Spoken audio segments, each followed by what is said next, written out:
I am a hero!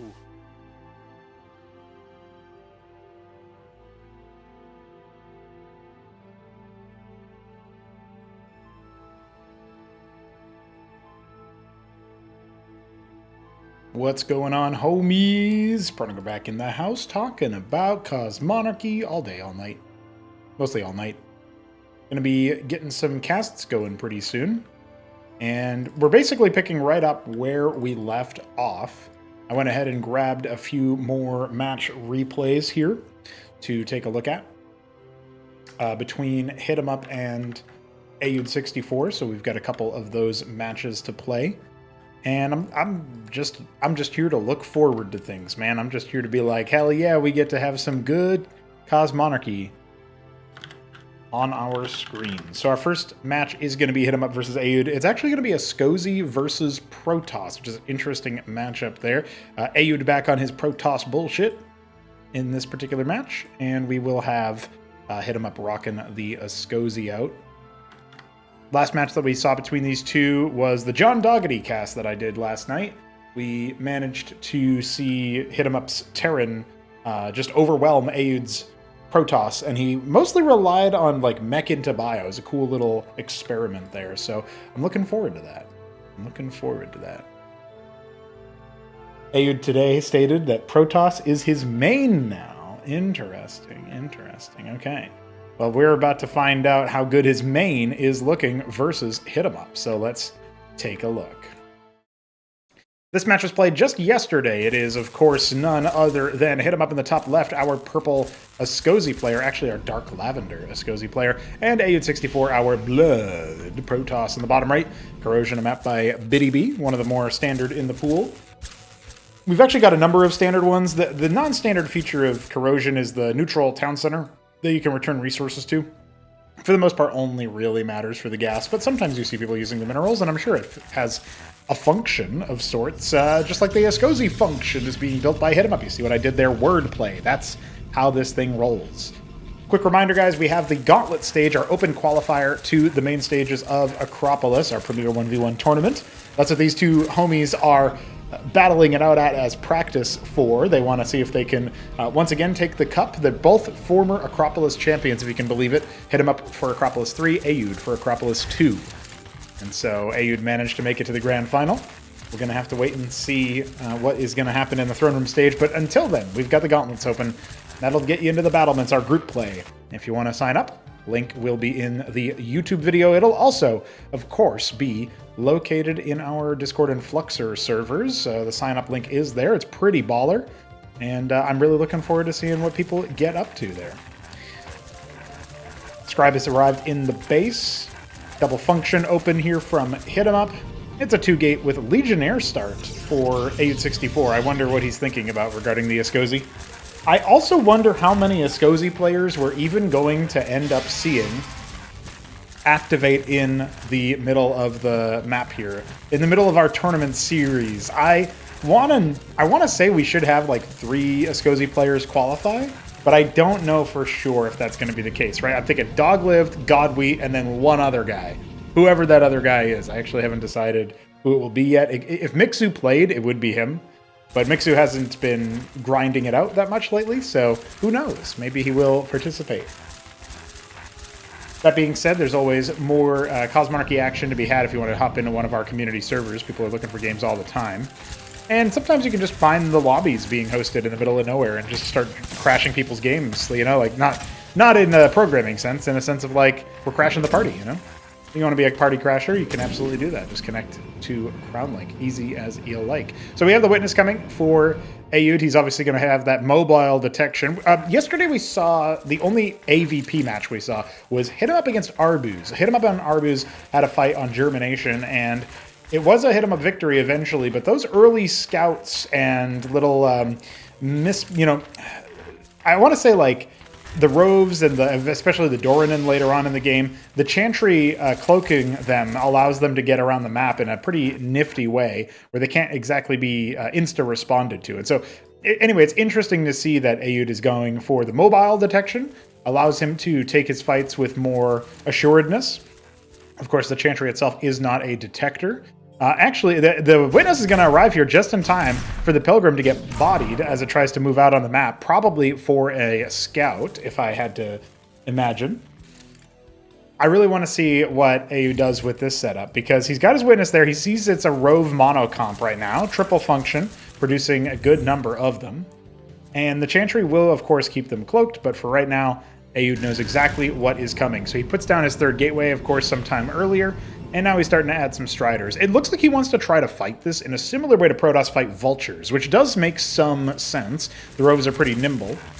But the Roves can also, they have a hit scan attack instead of a projectile attack. That does make a pretty significant difference. So a dozen of those Roves are coming out here. This is a pretty significant force, I would say. But it does look like Hit 'em Up is going to just try to muscle through. Some reinforcements on the way. It's just a Hierophant. So this could be a little bit better, actually, for our Protoss player, but he still ends up shoving our Dark Lavender Escozi a little bit further away, back towards the Chantry, where they will, of course, be repaired, so long as the Chantry itself stays intact. Doesn't look like those repairs are going to be coming for very long. Of course, the Scepters have arrived to try to drive this back. Scepters have an interesting passive where they debuff the target, and if the target dies during that debuff, they will be scrapped for resources. And so that's exactly what the Scepter is meant to do here. You can see the reactivation of the jumps here to try to spread some of the healing that the jumps provide. So very cool move there from Hit 'em Up to try to give himself some extra sustain when the Chantry is deactivated. Basically, if there's combat around the Chantry, it stops healing, so you definitely want to make use of the Rove's ability if you can.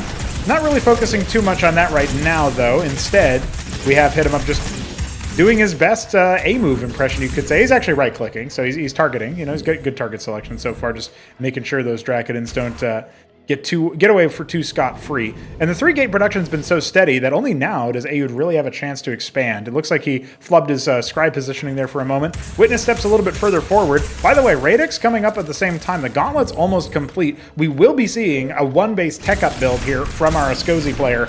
That Nexus has not started yet. What does Aoud want to do as he continues to trade down resources? Of course, he's defeating a bunch of those Roves. For the most part, the Scepters aren't actually farming any of these Dracodons yet, but a lot of them are pretty bruised. So here we go. He's going to come back in and try to right-click what he can from the grand distance that the Dracodons provide range-wise. The cliff advantage helping Hit 'em Up out quite a bit in this fight. He is just trying to hold his ramp, Defender's Advantage style. And now he's got some Intendants coming out. Now, the Intendants have been long been an issue for Shopkeeper Dog, who plays Escozi sometimes as well, saying that he basically doesn't believe that they're a good unit.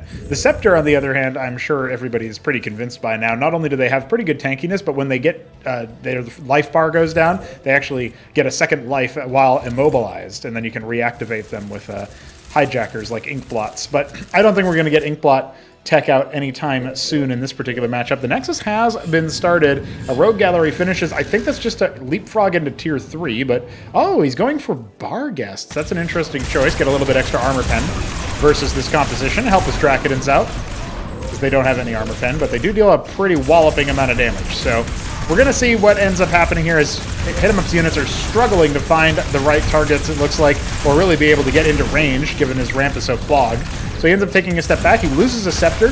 Remember that basically any unit that goes down for Aoud is likely being scrapped by the Scepters. So some money is coming back into Hit 'em Up's coffers as a result of this attempted committal. And look at that. You can see Aoud trying to target down the Intendants, but they're just getting so much extra damage off in the process. And again, the Scepters providing a ton of late-stage value in that fight, healing up the broken resource coffers, shall we say, and making it a little bit more even. Now, the Pilgrim is out of the bag. He's going to go ahead and drop the landlock. The pressure was not successful after all.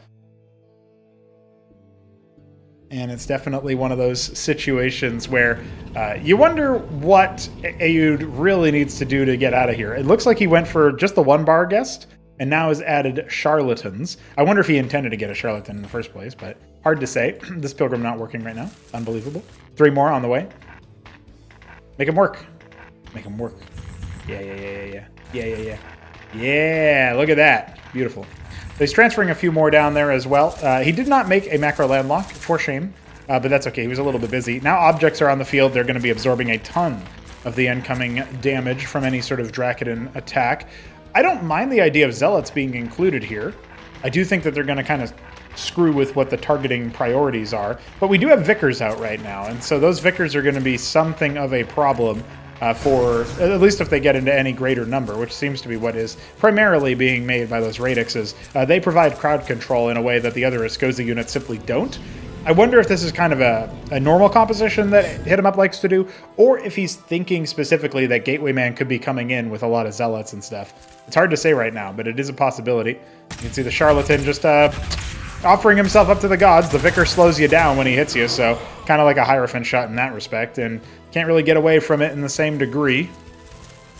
Miss Rally will be punished, and Hit 'em Up immediately takes that as a signal to fall back. He's going to get a very nice concave. That looks like such a pain in the ass to try to break through. I don't know if the Zealots are going to be able to do enough. There is no crowd control here, and look at that. He ends up getting the impact prevarication proc off of there. That's very nice, and all of a sudden, oh yeah, it's the Mimic Armor Pen. Getting that Mimic Armor Pen. Beautiful. I didn't even see the Mimic actually get made there. Not only that, but he stands over corpses and consumes them to heal the army. So all of that damage, or most of that damage anyway, just not working out for Aoud. Being healed up. Not quite instantaneously, but there was a lot of corpses there to consume. More Zealots being made. He's making a ton of Vagrants off of 4 Rogue Galleries. I think both players at this stage are still being a little experimental, but maybe particularly Aoud, where I don't know how often he plays against Escozi. I don't know if he plays a lot against Shopkeeper Dog, if Shopkeeper Dog prefers to just try his Terran versus Protoss out on him or something. Prosceniums are being made as a tier 2 bio structure, going to be making the Dorinan most likely, where I'm sure we're going to see a Bestiary rush after this. 10 minutes into the game, and the armies are flying past each other a little bit here. The landlock halfway complete will be shut down if Aoud proceeds further forward to threaten that. And it does look like Hit 'em Up is just kind of roving around right now, wondering where his opponent actually is. Now he sees the army and pulls back. I think this duo of units here for Aoud probably saw a little bit of that purple movement. And yeah, he comes in, he snipes that little base in the middle of making, and then he immediately pulls back. That's the real move there, because Aoud right now probably would lose a head-to-head fight. Not something you say too often about Escozi armies, but that's definitely the case here, as he doesn't have the right kind of tools necessary to break through the initial object shielding that is provided there, but also, you know, you either need a really sharp single target damage, you know, a lot of Striders or something like that, or you need to splash, and he doesn't have either right now. Instead, it looks like right about now he's having a hard time actually picking off individual targets. The backline here, and especially with the Mimic coming down as well, definitely going to provide a lot of sustained healing value. But as those objects fall, the rest of the Escozi army does need to consider falling back, and Hit 'em Up is just standing where he falls. I think the Hierophant attack speed buff had a huge deal to play with that as well. I was expecting that to go more Escozi favored, but at the end of the day, Aoud's army was sufficient enough. Good target selection on the objects. They can't heal each other, so it's a lot more consistent to break them down that way. And now we have the split again. We do have Aphorists out for some crowd control on the Escozi side, and everything's pretty clumped up here. Is this enough Aphorists is the question. 4 more on the way. No Bestiary has been able to be made just yet. Rogues are coming out, soak up some of that damage. Cardinals providing limited healing from the front line, while also, of course, being able to sustain a good amount of damage in the meanwhile. Eating up all those focus fire shots. You can see Aoud trying to stand his ground, but the splash damage from the Aphorists is doing pretty well here.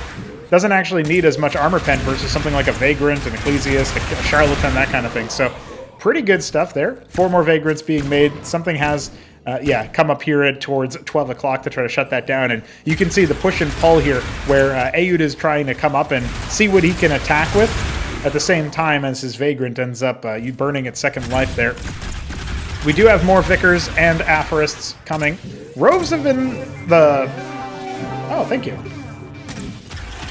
Deal with it. That's right. Deal with it. Deal with that money. I appreciate you, Godwheat. That is very kind of you. Welcome back to the donor squad. You're watching Escozi potential victory here. The Aphorists are shredding that front line very nicely, and everything else is very clumped up here. A Vagrant-heavy composition had a brief power spike that was a little bit... unexpected.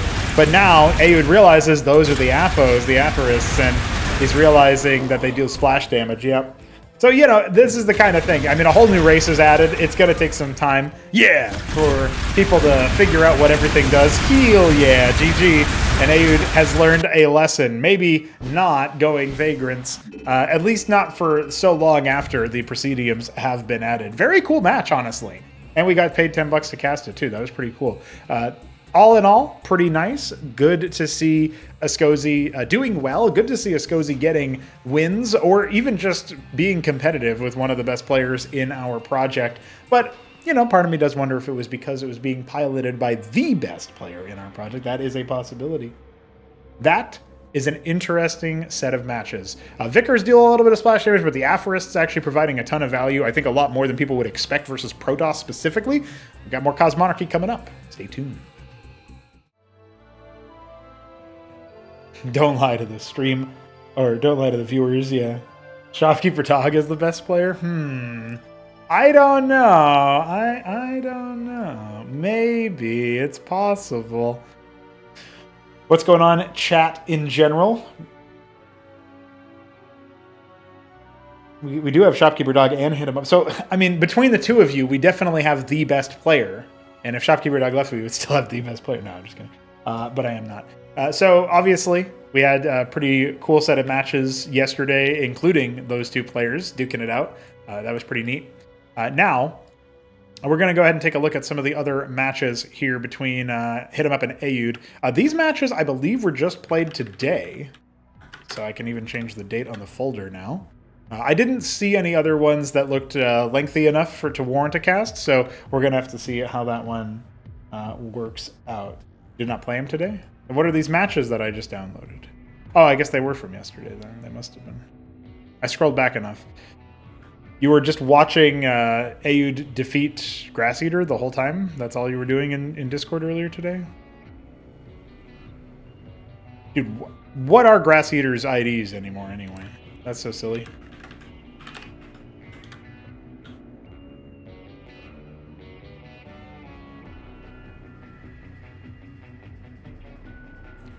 I gotta put my phone on silent because it just notified me that Godwheat sent in cash money. Thanks, Godwheat. I already said thanks, but thanks again, dude. All right. So we've got a PVZ on Near Impact queued up here. That P is Aoud. So I guess it should be ZVP. I didn't catch the map on the other one, or the races, of course, but that's okay. And then after the two games that we do, two further games that we do between these two, I'll see what other matches are available in people's minds. I know that like Hit 'em Up himself said that there were a number of matches. He said it in the donor channel that there were a number of matches that he played against Aoud that would be worth a cast or worth a look for balance or whatever. And so I'm happy to just keep casting those two players over and over again. That doesn't really bother me, but I don't have those matches to hand right now, so that'll have to be taken care of a bit later.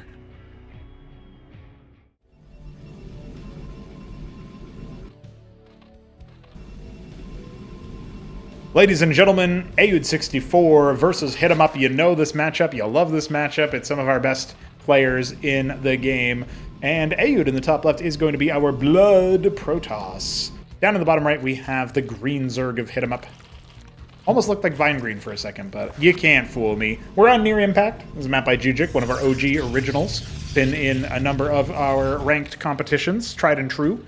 A classic, if you will, for Cosmonarchy. Technically came to us before Crisis Vector, but Crisis Vector feels like the Dust 2 already, so I don't know what to tell you, man. It's just, it is a classic one. We did have a weekend wage that was almost exclusively played on Crisis Vector.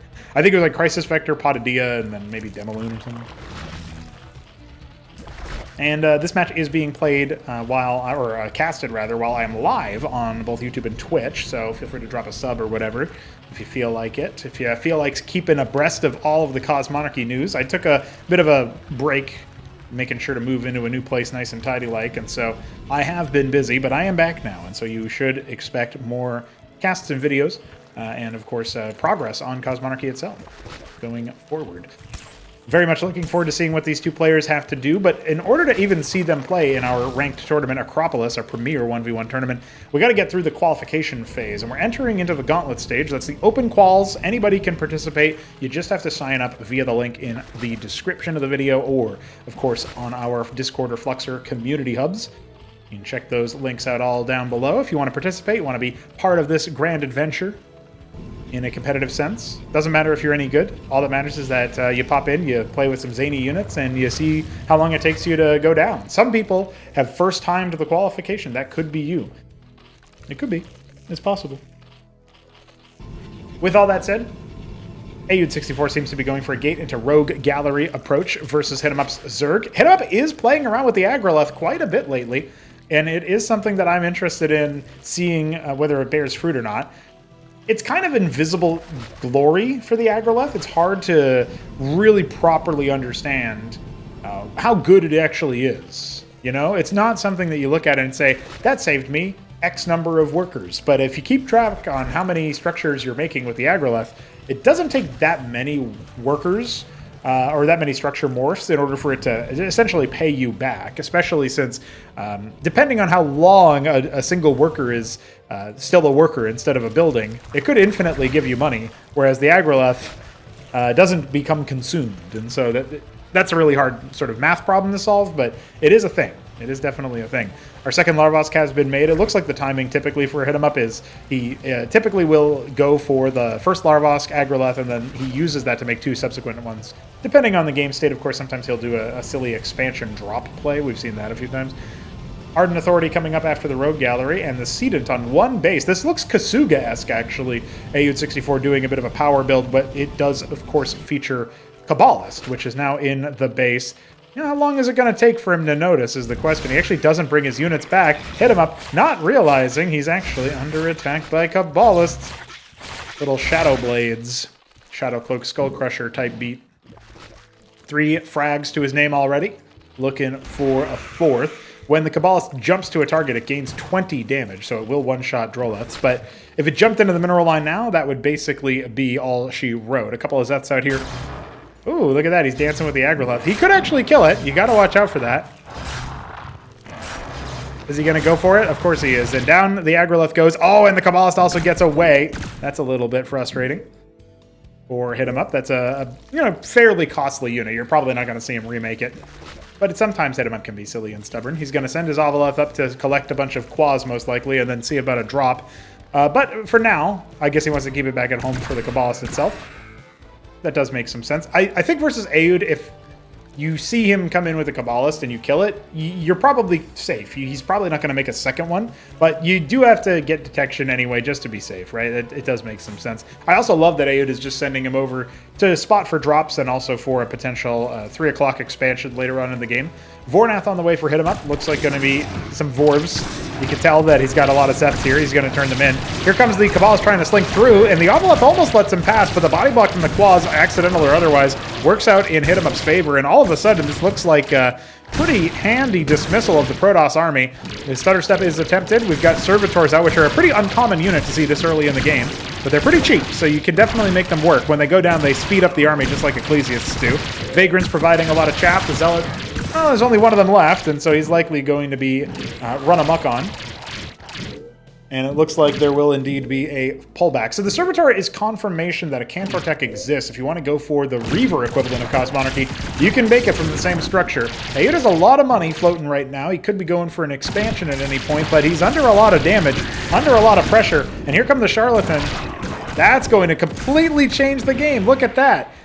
Cloning out a lot of that damage. Zethricor's coming in to attack at the same time. They can start tearing asunder some of these buildings. It looks like Ayud is just going to pull the trigger on moving forward while the Zardan Authority is under attack. The Servitor's slapping them down as best he can, but it's going to take a lot longer than that in order to break the Zeths. There's so many of them. He hunts them all the way down back to the main base. You're talking about this Quas setup being pushed back, and the Zeths are narrowly not going to be able to save the, or kill the Ardent Authority, rather.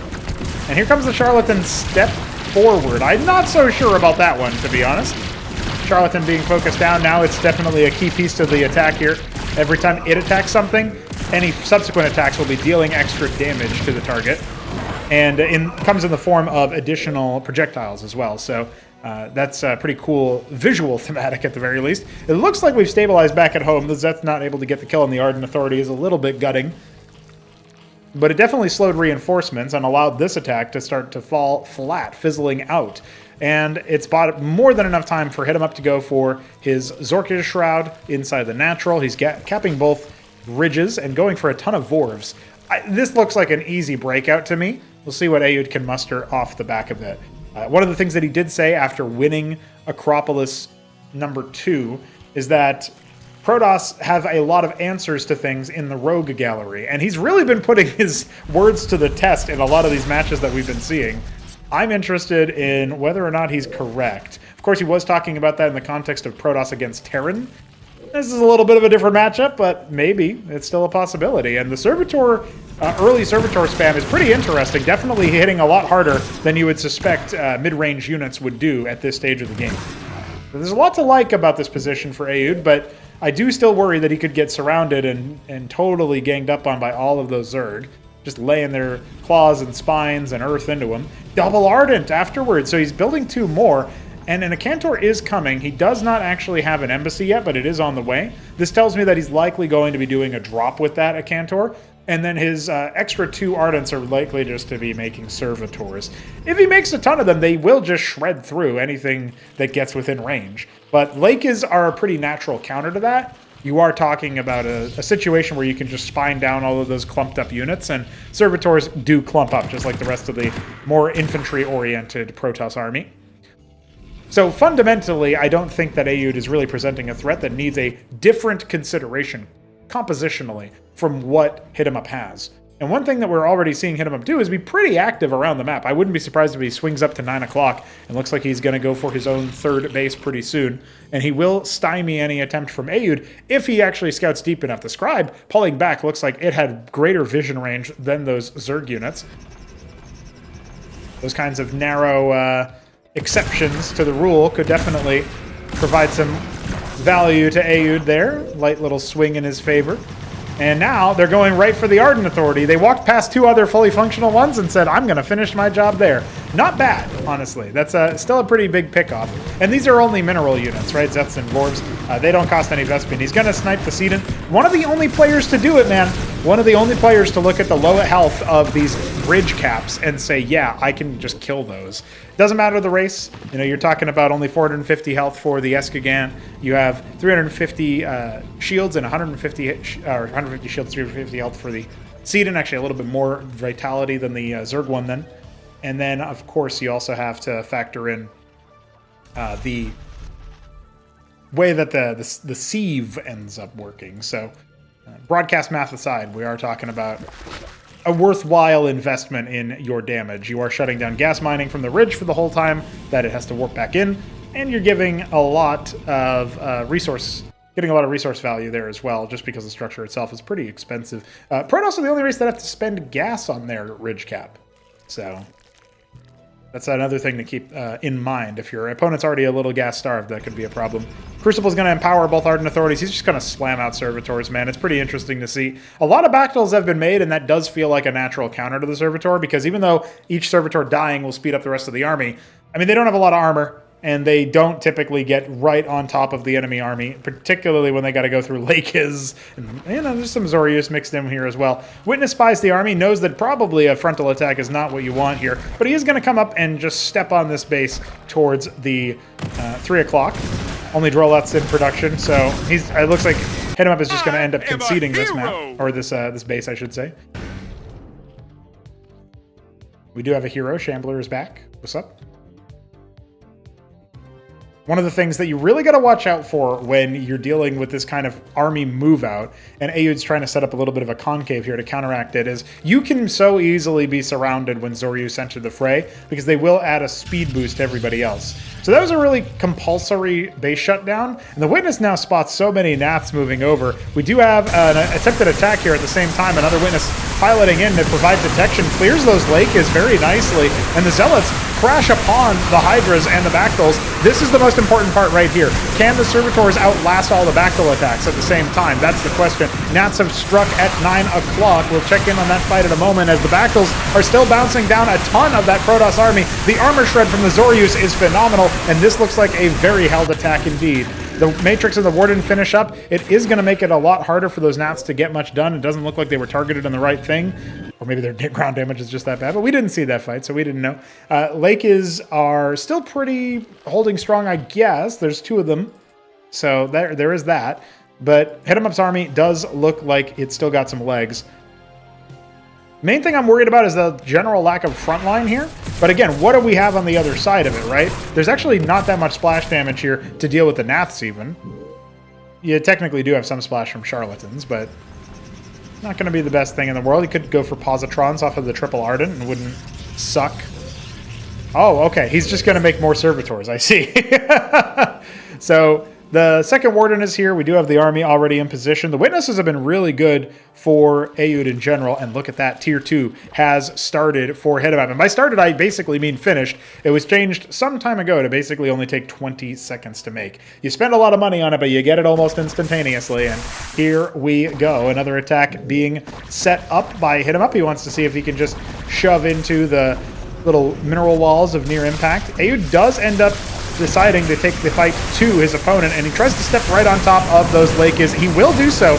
No further hidden units are available for either side, and the Charlatan is trying its best to do plenty of damage, dish out a lot against those Nathicors, and maybe even multiply against the Zorius. The Bactyl bounces are ravaging the Servitor line in the back, though, and he's got a lot more coming, but I think he's going to have to concede. GG is called as Hit 'em Up will take this game with his pretty monstrous Zorius Hydra Bactyl army.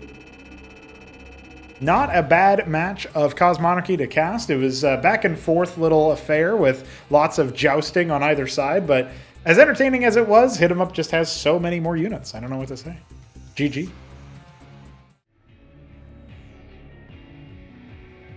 All right, we got 2 more replays to go through after we cast the very next one here between these 2 players, but further back. We're going to check this one now. Dyadic Shore is our map going into this next one. And it is another PVZ. Okay, we'll see if Aoud has the... Does he have the guts? That's the question. That's what we used to say when we were deciding if somebody was going to win. But did he have the guts? Grass has gone into overdrive and changes ID every game, which is sad because at face value, you might look at that and say, wow, a lot of different people play this game. Well, a lot of people do play this game, but maybe half of them are grass.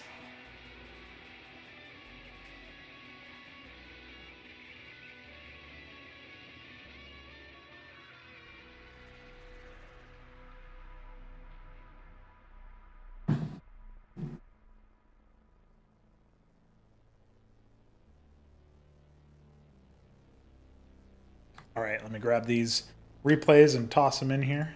Very cool, very cool. How long am I planning on growing my hair? Honestly, the hair part here is kind of stymied. I need to trim it a little bit so it grows some longer. I wouldn't mind if it was longer. It's stuck down to a little bit past my shoulders right now. If I stretch it out, it goes right to my chest, but that would require me to actually do that. As far as the beard goes, though, I mean, I live in Vermont now, so I kind of have to grow a beard. I think it's contractual or whatever. But I don't even know how to do that yet. You know, I'm like, do you just not shave? Is that all? Is it that simple? Probably for some people, but for me, I just kind of I look like this. That's it. That's the whole story. No. Hair grow. Yeah, exactly. Pr0nogo hair, hair grow. All right, enough Todd foolery. Never enough, though. Ladies and gentlemen, another Zerg versus Protoss when it comes to hit 'em up against Aoud 64. We are on Dyadic Shore. Nice little rhyming scheme there, but we could do that anywhere, not just on Dyadic Shore.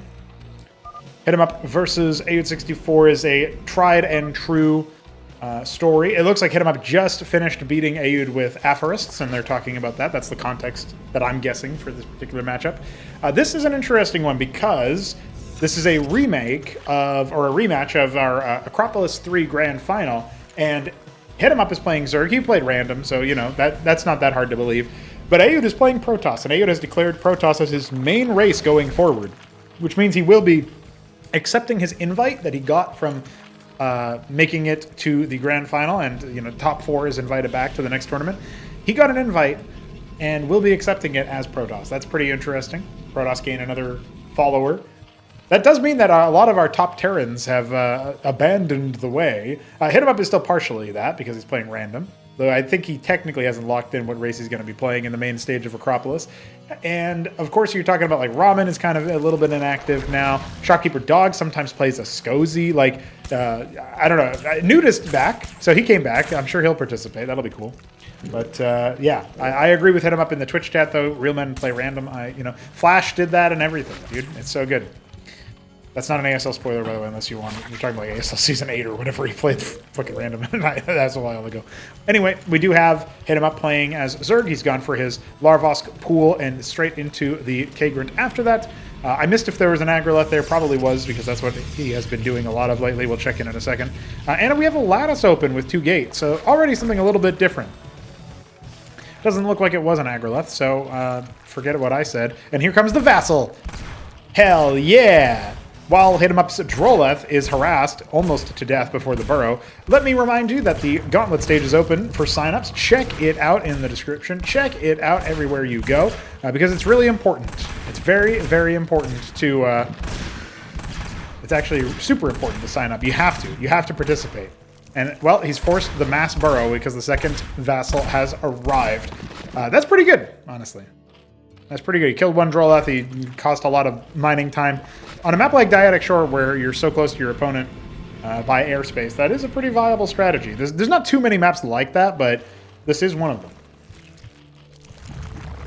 Talking about the Acropolis pool, Acropolis and then straight into maps, it does make me think about the exciting reveal of what the map pool will actually be. I'm excited, guys. I really am. Circuit being heckled. He's just going to be shoved away there. Has enough armor that it takes a while before the Vassals clear it.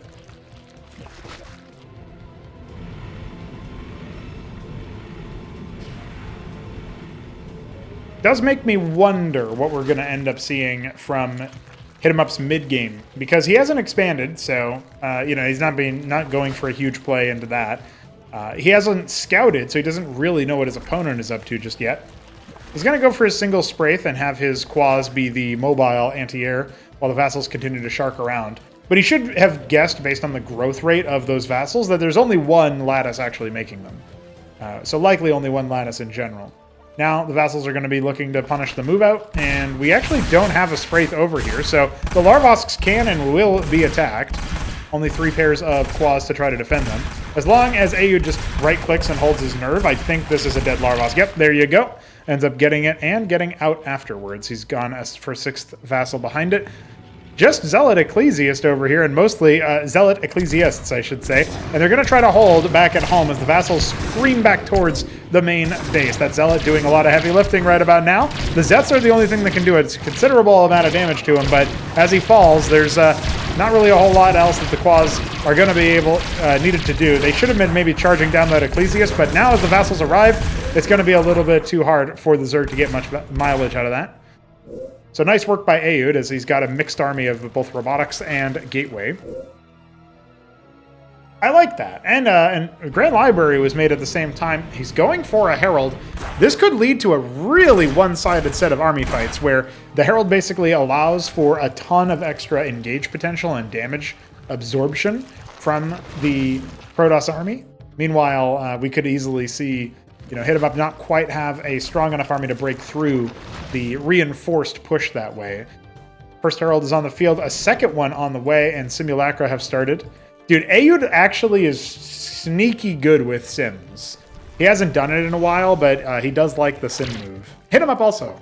They're both sim homies. Call them the Sims.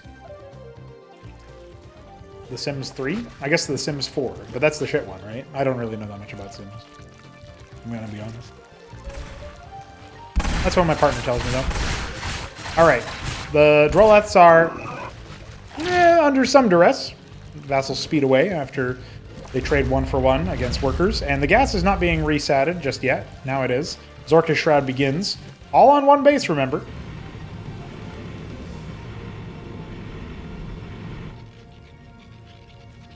Aoud has his expansion. Already 80% of the way there. And looking for a more boonful economic situation, if that's a word. Boonorious. Boondoggle. Here comes the Vorv attack. Honestly, this could be a little bit scary. The Vorvs provide a bit of a different threat here. I love that that one vassal was out holding all of the Quasi Bay and the Herald providing so much shield sustain to him as well that he actually stayed alive way longer than you would think. First Herald goes down. That's going to speed up the attack of everybody else. This could be a total crush against Hit 'em Up's forces. His Shroud is just now going to complete, but is it going to be enough to change the fate? His Droleth gets killed on the way towards an expansion. He's making more Vorvs, more Zeths, needs more bodies to throw at the problem. Reinforcements, including an extra Herald, is really quite important right now. Crucible empowering just this production. That's the choice from Aoud. He basically wants as many units as he can make short term. He is not interested in teching right now. Feels like he's on the precipice of winning against the Zerg.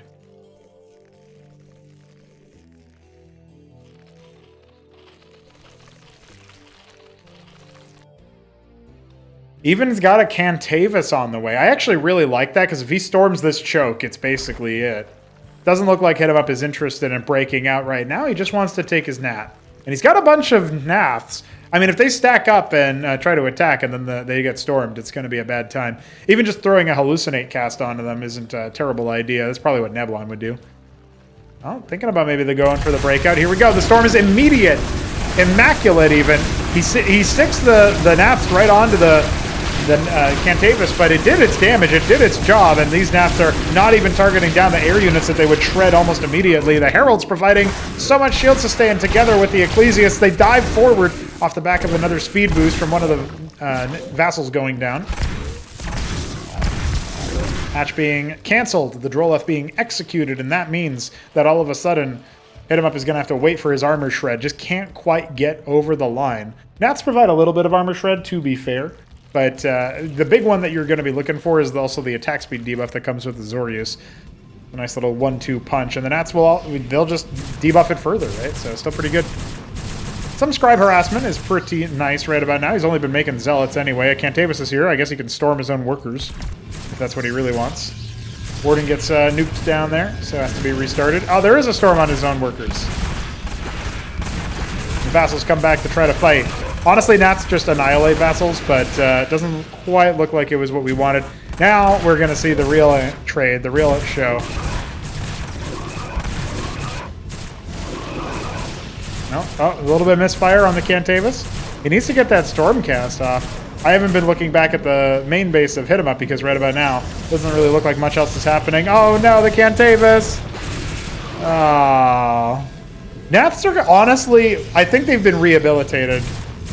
The image of the Nath in the eyes of all homies out there in the Cosmonarchy verse. Tell me that Naths aren't good. You can't. They're so good. Canoli knows. Now everybody knows.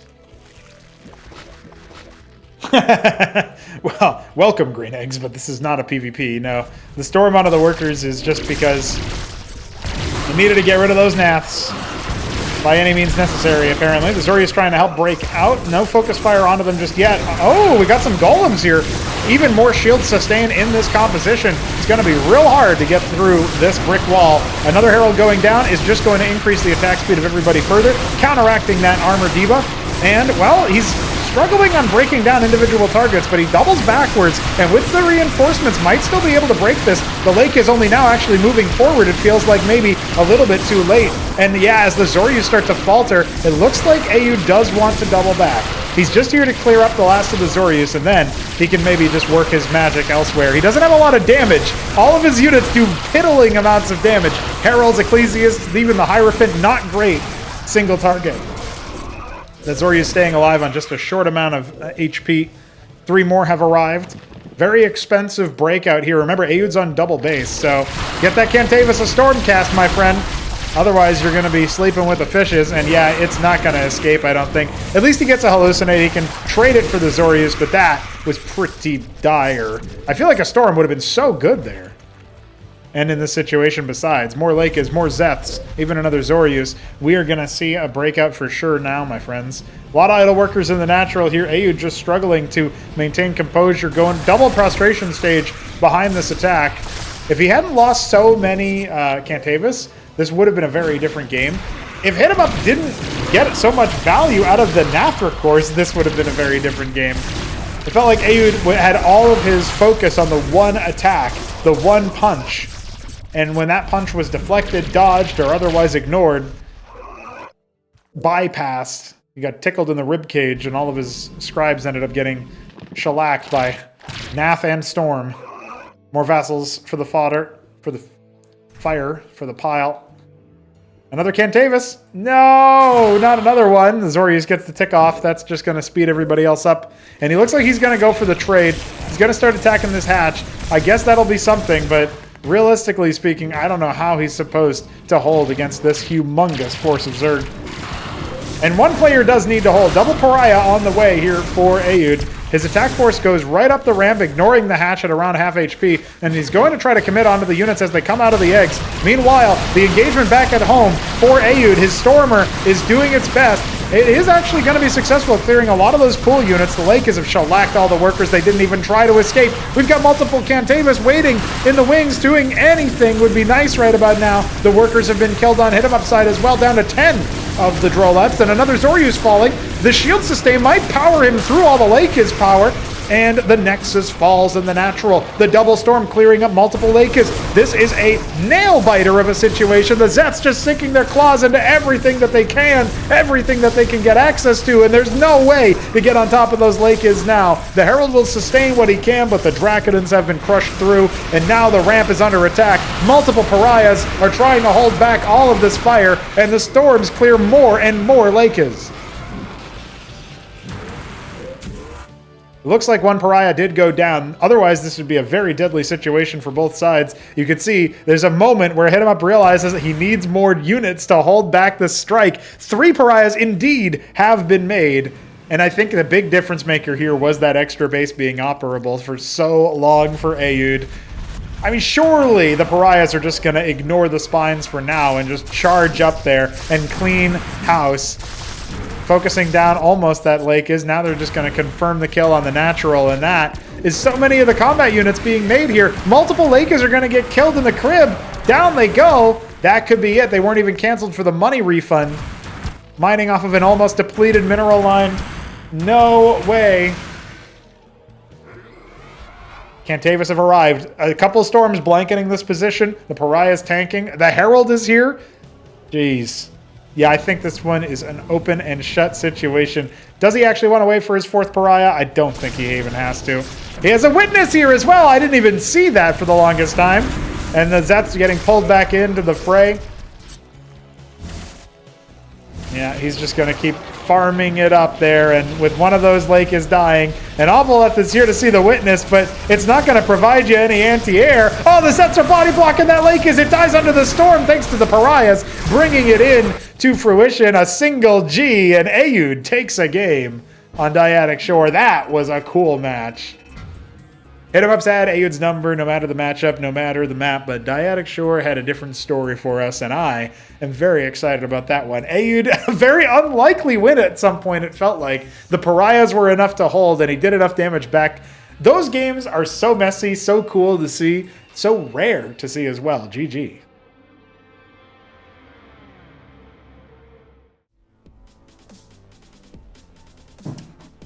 I agree, hit him up. It did lead to a fun situation. Now, we get to look at you versus him earlier.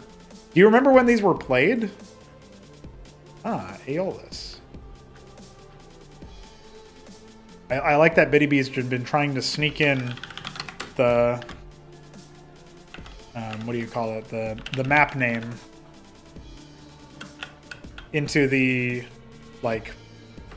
When you're... So, when you start the map, it, like, prints out the map name. Yeah, we're not doing that. But Biddy B was trying to be...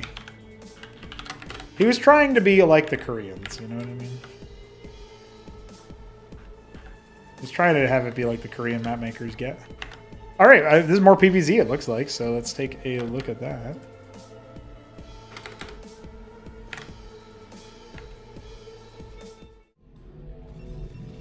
Ladies and gentlemen, we have the Blood Protoss of Aeod64 taking on Hit 'em Up. This is Mint Zerg. There you go. We're on Aeolus. I actually don't think I've seen this map be played yet. I'm really excited about it. Check it out. And this map is by Biddy B, for those wondering. Boskafin Swamp, another one that we saw recently for the first time on the casting stream. If you've been missing the streams, check them out. Twitch.tv/Pr0nogo, or just on YouTube here. Just a fine place to watch it. I guess most people end up checking it out on YouTube, and that's fine by me. We've got a gateway coming for Aeod, and we're not really sure what Hit 'em Up is going to be doing. He's been experimenting a lot with agroliths. We'll see if he does that in this particular map. Pretty far rush distance by the looks of it, so we'll see how that goes. But also an unorthodox setup for the starting locations. We've got the 4 o'clock versus 10 o'clock spawns. That's not something you see too often. So I'm interested in seeing where this all ends up going. While we're waiting for the match to develop and the build orders to take shape, let me remind you guys that the next phase of our Acropolis tournament has begun. The Gauntlet stage signups are open. If you want to show up in the late stages of the month of May and participate in 1v1 Premier qualification into Acropolis, then you can do it. You can join our Discord or Fluxor servers. Once you're in one of those places, check out the tournaments page. You'll see all the information there. You can also sign up via the link below, even if you're not yet in the server, but you do need to be in the server eventually. That's how we organize the matches. Thank you very much. Very excited about how this one is going to go, because this is just an exciting tournament, right? Got all of the homies, all of the probies, the pro homies, the guys who are pro players. Zeke is the chief among them, shall we say? But you know, we got Mixu playing. Maybe Oya we'll see. You know, just one of those things that I'm really excited about getting to cast. And I'm also excited about getting to cast this game because there is indeed an agrolith coming. So check that out. Very cool.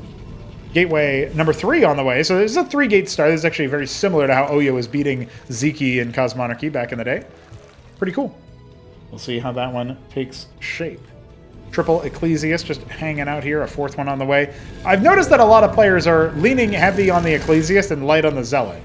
We'll see what that really means with time overall.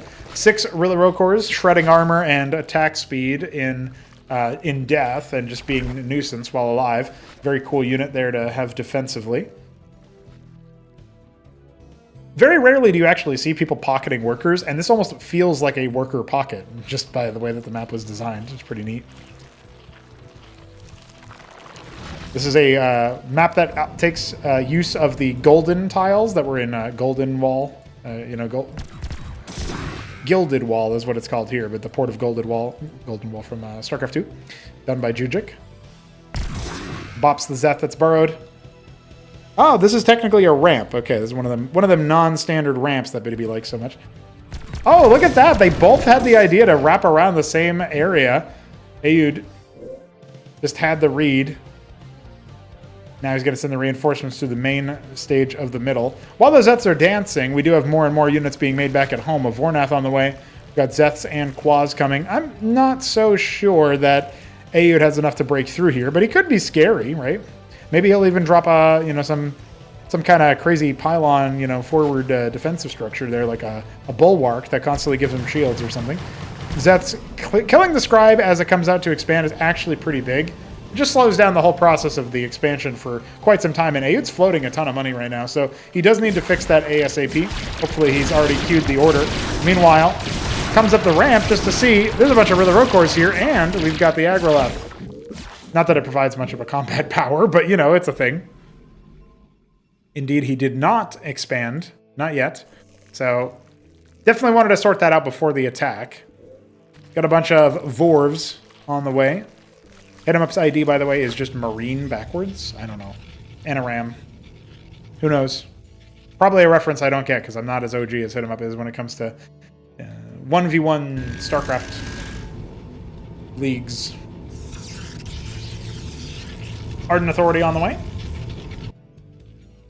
There was an age when people just took a popular thing or even their own name and then spelt it backwards.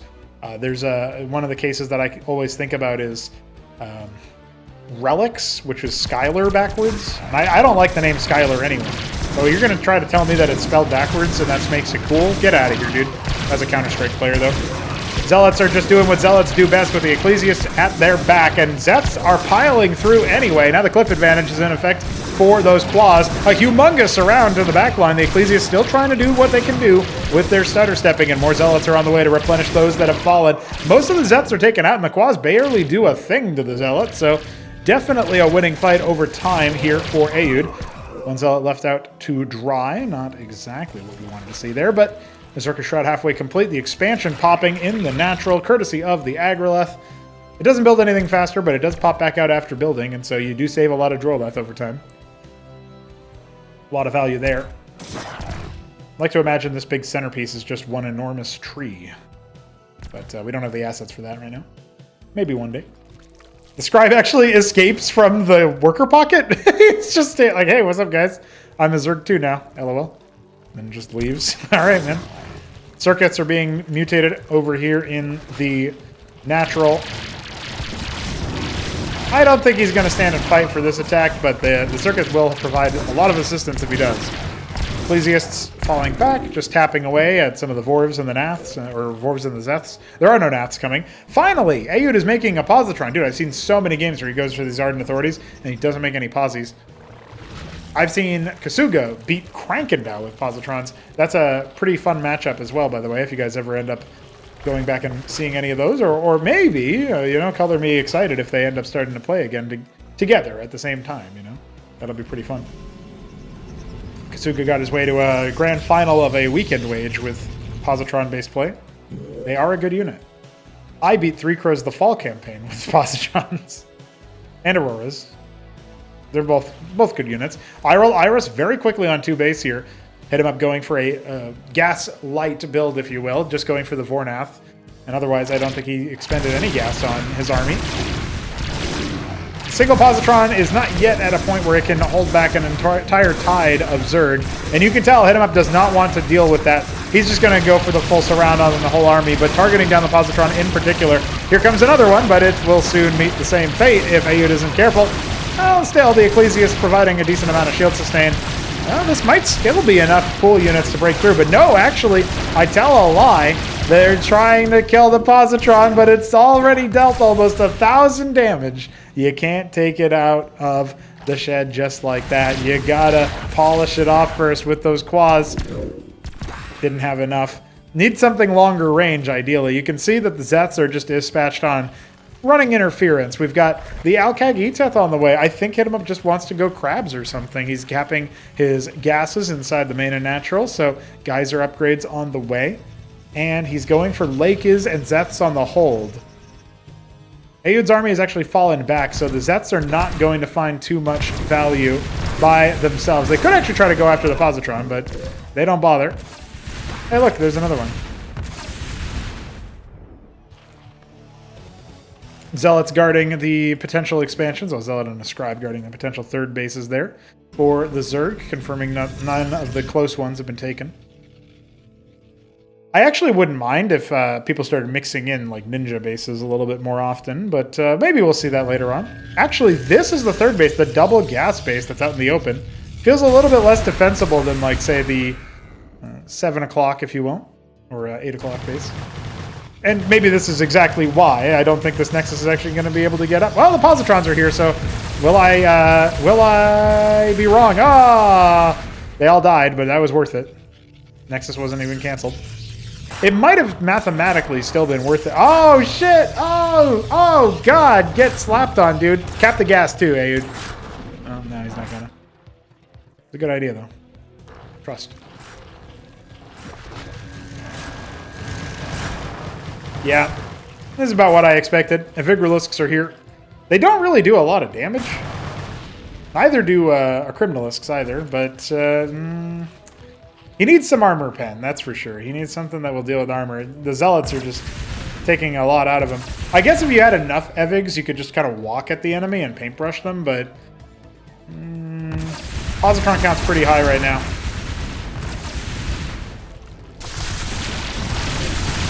Ayud feels invincible as long as he's not right on top of all the circuits and Lake is. We'll see how invincible he still feels after the tier 2 units start to show up. Evigs are out, and so... Well, he's starting to add in a Cantor or two, as well as a Clarion. Not a bad time for it. He's trying to kill the... He's trying to kill the Vigrilisks. I don't really think these units kill each other. That's my point. That's my view of it. Oh no, Agro tried to expand again. Oh, the Zealot shut it down. Okay. Well, this is maybe a little bit more problematic than it initially looked for Hit-em-up. I thought he was just going to be able to leapfrog out for a third base. As it turns out, the Zeths are here. They're going to try to take out the Matrix. They'll be successful in that. Another one sent up over here to kill the Warden. I don't think they can kill the Nexus, but this is definitely foiling some of the plans of Ayud.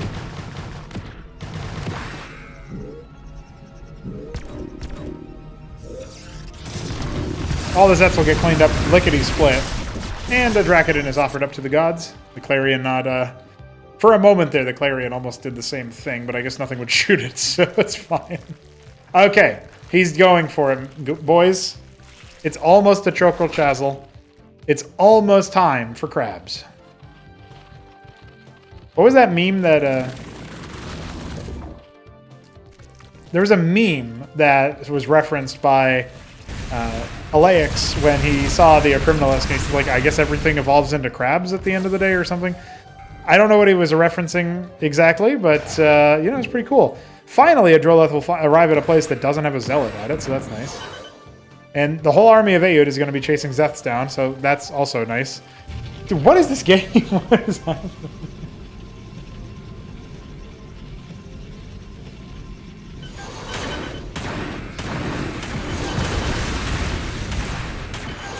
Yeah, as it turns out, that wasn't a humongous threat. Ayud is only now realizing that.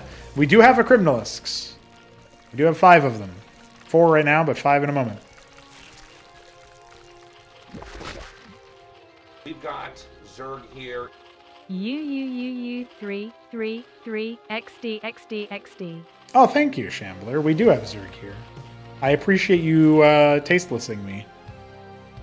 That was the voice sample. Oh no, a Zealot found the hatch! Ah, gee willikers. Ah, golly. Ah, shucks. Well, the Natural was almost vulnerable for a moment, and now the Okrims arrive. Hello. Honestly, this is kind of a problem. Positrons don't have the most health. No way, dude. He's actually grabbed him. This madman just grabbed him and crabbed him. All right, Cantors will change the feature there, right? They're just going to break through them all. There's no way. Yeah, I mean, these guys aren't even attacking, and the Cantors are still almost killing Okrim. Oh, my God. Ayud rally pointed a Cantors into the crabs. He rallied them into the crabs. What? What? I don't understand life anymore. He went a Cantor, man. That is such a good strat, honestly. It's a really powerful way to dominate the ground. And he just didn't even attack them. Yeah, green eggs in the chat. Caterpillars versus crabs. I honestly think that the caterpillars should win, but the crabs have like... the crabs have... What's What's a good word for the Almac here? Like the symbiotic fish that like tiny little mackerels or whatever that like adhere to sharks and whales or what? I don't know what the term is. They have that, and those that are gonna shoot down the caterpillars. I think a big reason why the Criminalisk DPS is looking so good is actually because there were Evigs with the army, also dealing damage to armored units. Ah, but we have Algaz, and Algaz will definitely do damage to armored units. Let's be real.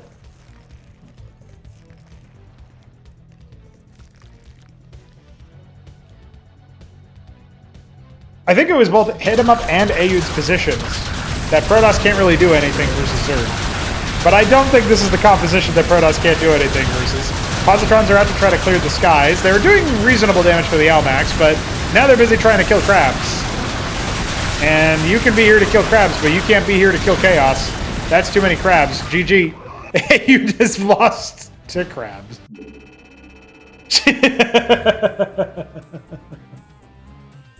Oh my god.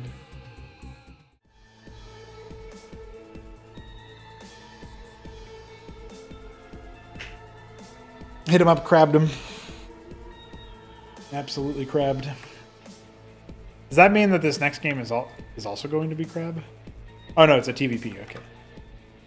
Phew, we're safe, boys. No crab.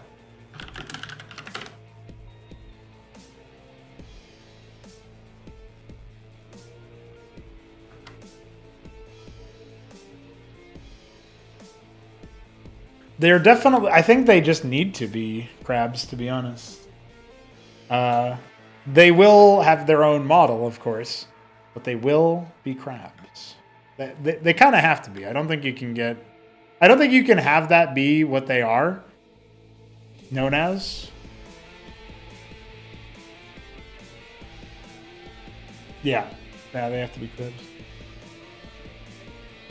No, there's no... No.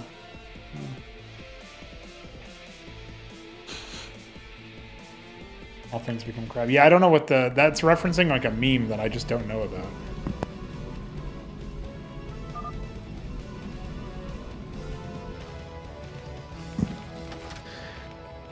Mass reclaimer shit? What is AU talking about? Sometimes.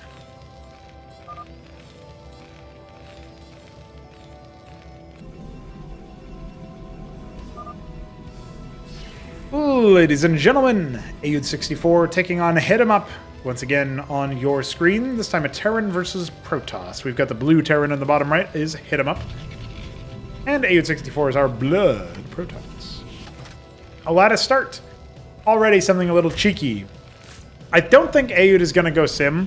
He did prank Shopkeeper Dog with Sims earlier. I can't... Was that a weekend wage or something? There was some tournament where he did that. And or maybe it was just a game that I was spectating, honestly. It might not have even been a ranked game. But definitely one of those things that I'm really excited about. Is it going to be a Sim? Or is it going to be Vassal? He's going Lattice into Gateway. That doesn't really bias it one way or the other. You don't usually go second Lattice, because eventually you need damage to follow up. Typically what happens is you send the Sim, and then you send a couple of other combat units with it, like a Zealot or a Legionnaire or whatever. And start really combining. But it will be a Vassal. So what he's trying to do, actually, is to make Hit 'em Up build some kind of anti-air. Ideally, a Watchdog would be the easiest one to go for, but obviously the least flexible.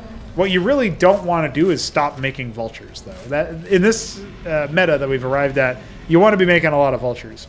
AUD's been doing a lot of Cyclops play. I wonder if it's actually because of this. Versus Protoss, he makes Cyclops anyway. I think it's because, in a way, it means that he's insulated against Vassal shenanigans.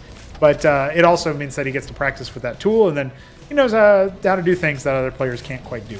So I like it. That's pretty neat. First Vulture is out. Second Vulture a little more than halfway complete as the Vassal comes on in. A third Fulcrum has started, and he is going to need to do something about this situation here. Is he going to make a Watchdog, or is he going to make a Cyclops? That's really his question here. He's holding firm now. Okay, it will be a Cyclops. He was waiting for the gas, it looks like.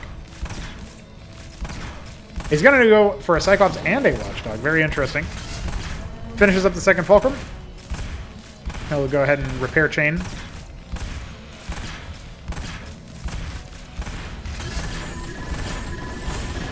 Unbelievable, honestly. The vultures have slipped in. Aoud took his eyes off the ball, it felt like. So a couple of these scribes should go down. There you go.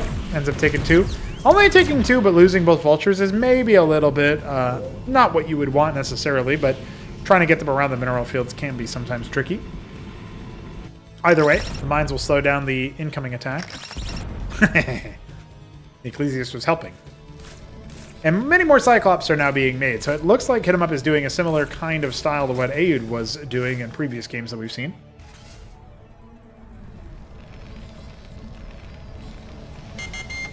Watchdog ends up lifting off here.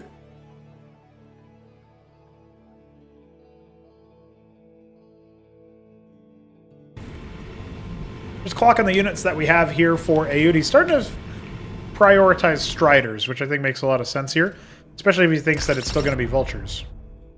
But it is not going to be Vultures right now. A lot of Cyclops instead. Wouldn't surprise me if eventually, sometime here soon, we see Hit 'em Up go for a star pad. Try to get himself that drop potential. But it looks like instead for now, he's just going to go ahead and make his ministry. Ah! He's man's farming. Now he's going to pull the trigger on the attack because he needs to. See if he can use that dead Ecclesiast to speed his army directly into the fray so that the Cyclops takes some more damage. I love him walking into the Cyclops shells like thinking, oh, that'll do more damage than my scimitar. Probably true. But now, Nexus gets put down. We've got more Zealots walking on through. Wide sway. Oh, the bio switch is already happening before the expansion even comes, so Hit 'em Up definitely thinking about that. That one Zealot did so much paintbrush damage while the Striders just wailed on him. He falls back to the ramp. Very wounded Cyclops here. This is a weaker army than it looks for Hit 'em Up. On the verge of being busted. And, you know, for him to have the audacity to build 3 more production structures as this is happening, like, this is maximal opportunity for Aoud to potentially bust. He's got 2 Zealots now, too, so you could send 1 at a time if you wanted to. Just setting up a bit of a rounded concave here, it looks like. More Cyclops coming up. Yeah, it's really hard to find anything that's fast enough in the Protoss arsenal to actually trigger all these mines at once, so he never did go Embassy. Maybe he'll go there later.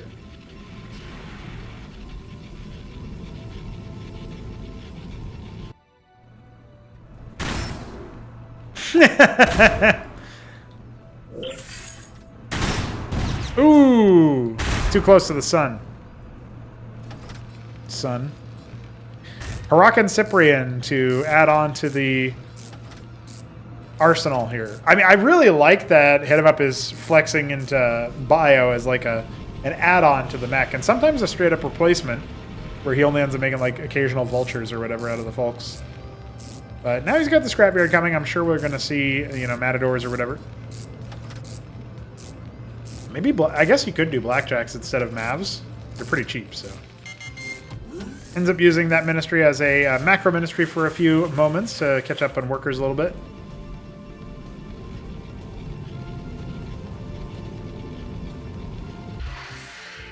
Crucible to empower the gateways is not something you see too often. Lattice hasn't actually been making that much lately.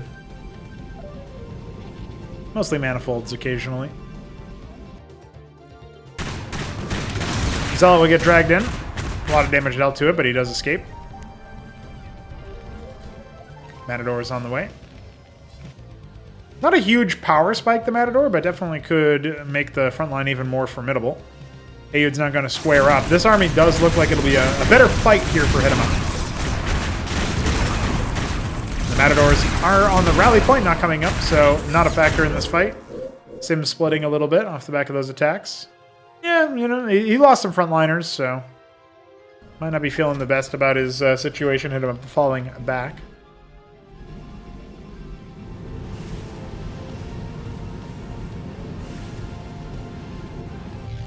Third base and so many Drakodons on the way. Aoud is just making mondo amounts of Drax. You can almost spell crab with all of the letters in Drak. You just need it to be Brack instead. Then you could spell crab.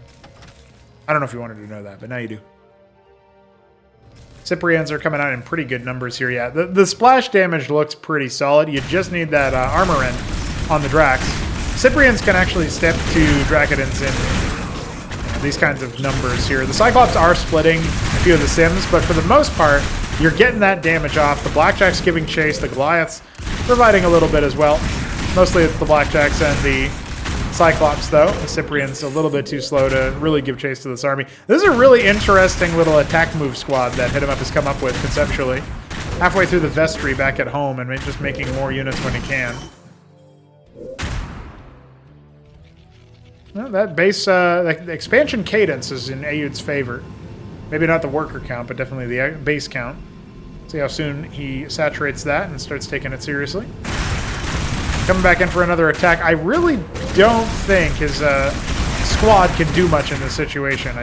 Best he can do is pick off units here and there, right? You know, try to target down the Goliaths or whatever. Army looks a lot squishier without those.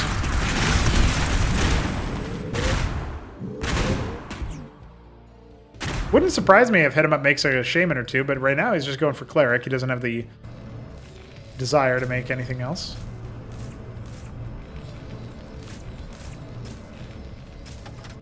Adding more Folk at this point? Pretty interesting choice. Double Grand Library for Ayud. Double Gateway adding as well. He's really trying to saturate the territory around the Crucible so that it maximally empowers his production. I think he can get like a couple more in a few places, but pretty tight on space right now. Palladium add-on for Hit 'em Up. We are going to see Phalanx today. You know, for a ubiquitous unit, you didn't see it a lot yesterday. And not a lot today yet. Shots fired in middle. Cleric's trying to scramble to the front, see what they can heal and empower with armor. Healing the Blackjacks is also really useful for keeping their DPS high. Northern flank is being won, reinforcements being cut off there for Ayud. Hit 'em Up just clearing what he can and trying to collapse on top of the Drax now, but his army doesn't really give chase. You know, he doesn't have any give to it. Once he gets up to tier 2 and you start filtering in, you know, sirens with that, that composition would be way scarier because the Cyprians don't really need to move towards the target at that point. Target moves towards them. Triple Phalanx production right about now, and a lot of Hurricanes coming as well.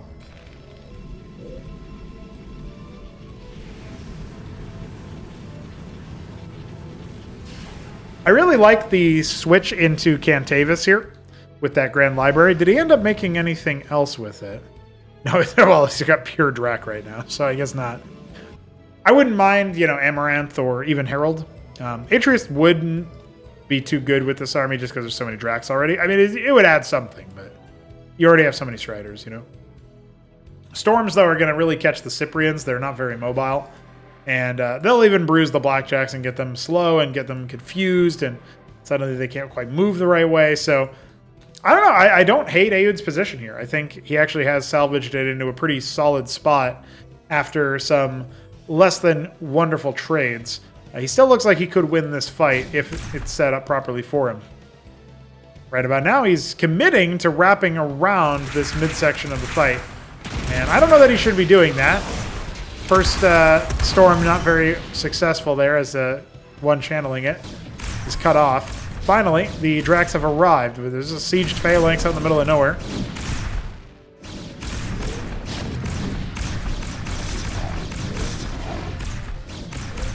Looks like base number 3 for Hit 'em Up is under some duress. Response, Terran decides to go for a bit of a risky engagement towards the Protoss main base and natural. Mines and a re-rally is going to be enough to potentially hold this attack, but only because Ayud is so split up about it. He built a composition that does really well in an army fight and then didn't take an army fight. Much like the Phalanx inside Hit 'em Up's base, the Storm up here is going to be really good. But he only has the one Cantavis. He's making more. As we speak, the defensive emplacements have been really nice. This vestry placement I was going to criticize for being bad for army movement, but it's also bad for Ayud's army movement at the same time. Natural shellacked on both sides. This Nexus will be going down. Workers are escaping, or trying to at the very least, and a Cantavis flies directly into the sun. Not exactly what you wanted to see, and even though he's shut down the third and the natural, Hit-em-up's army is still alive. Oh, 2 Cantavis just died on the rally. That's huge. The Phalanx is just annihilating them. Man, everything's just gone up in smoke here for Aoud. He does not have the way to reproduce his army right now. Storm finally clears the Cleric. The Zealots could have been directly on top of those Phalanxes and maybe gotten a kill off of them. More of them are here.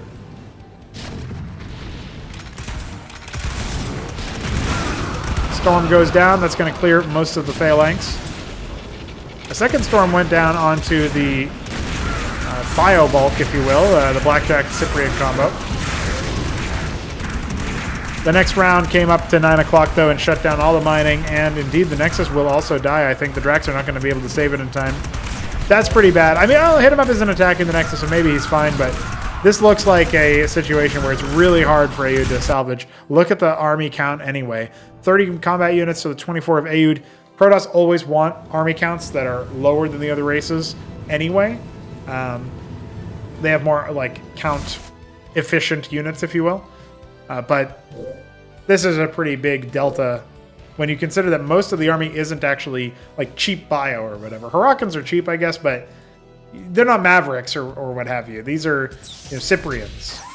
They're pretty powerful units. And I'm looking to take his 3 o'clock again, but his bottom right-ish, you know, if you want to call that the 5 o'clock base, has been running for some time now. And he's adding the Covenant now, looking for the Eidolon eventually. Not a shabby idea.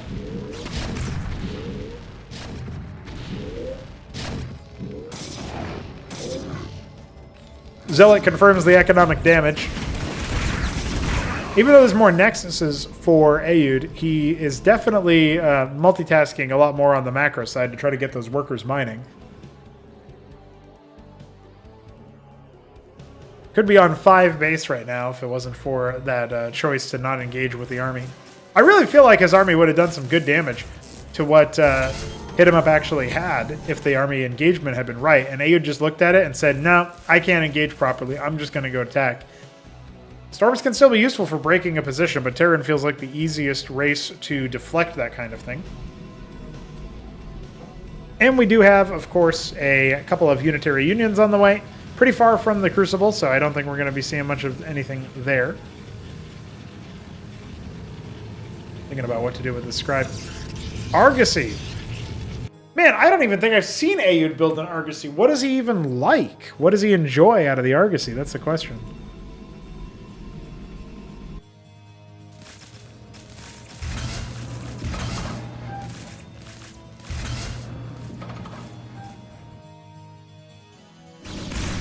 Vulture scouts the positioning of the Protoss army.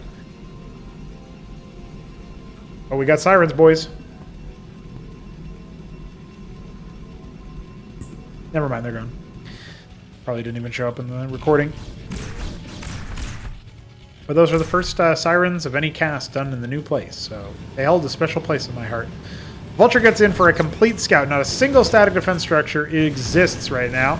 The kill a worker and dead insult to injury, scout out the Argosy, if Hit-em-up ended up clicking on that anyway. Eidolon's being made. Man, I don't know. I don't think that...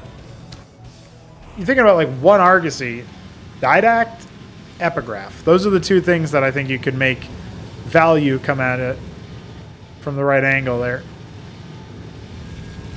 If you're looking for just one unit, you know? It's an Empyrean. That's sort of what I expected him to start stacking up. If the composition was Cyprians still, I would like only that. I would actually say the Empyrean could be really good. But the Eidolons have arrived. And they are going to rock this guy's world. Especially since they can just right-click onto the Empyrean at any point. Zealot on patrol just clears another Mason. Storm goes down, as well as a hallucination cast, trying to clear what he can, but Aoud is basically being full surrounded before his tech can even really be leveraged. His Cantavis need to turn around and lob some storms at the back line, but he can't even get at him. The front line still exists. Wasn't chewed up, wasn't cleared out by enough of the units, and even though some blackjacks are going down, that's a full army wipe. AU does not have anything left. The army count for Hit 'em Up only goes up. The win count for Hit 'em Up only seems to go up, even in these crazy practice games.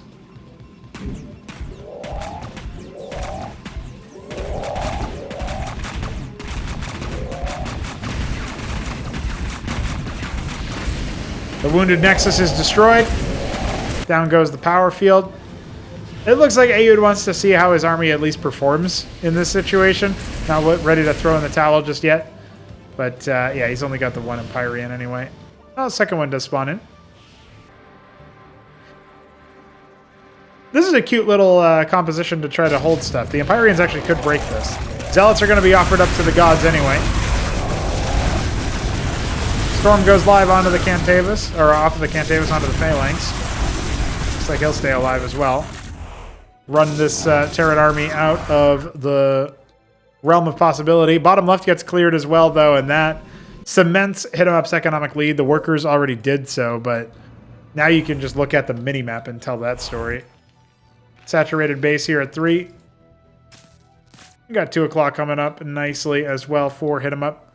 Off of the back of a treasury, you can just waypoint workers in that direction. Even on workers and units for a moment there. Hit 'em Up nearing 100 on both sides. I love Cosmonarchy. Big, juicy storm in the back there. Even renders a ton of those blackjacks obsolete. But there's nothing left to actually take the fight. The Empyreans are going down to the Eidolons, and that is going to have to be GG. Ayud can't figure out how to replicate Hit 'em Up success when playing Terran versus Protoss. Now can't figure out how to actually beat him when he's playing Protoss versus Terran. A very difficult situation, but I'm sure that Ayud will come back swinging when it comes to the proper competition. GG. 12, by the way, says Deputy Dad.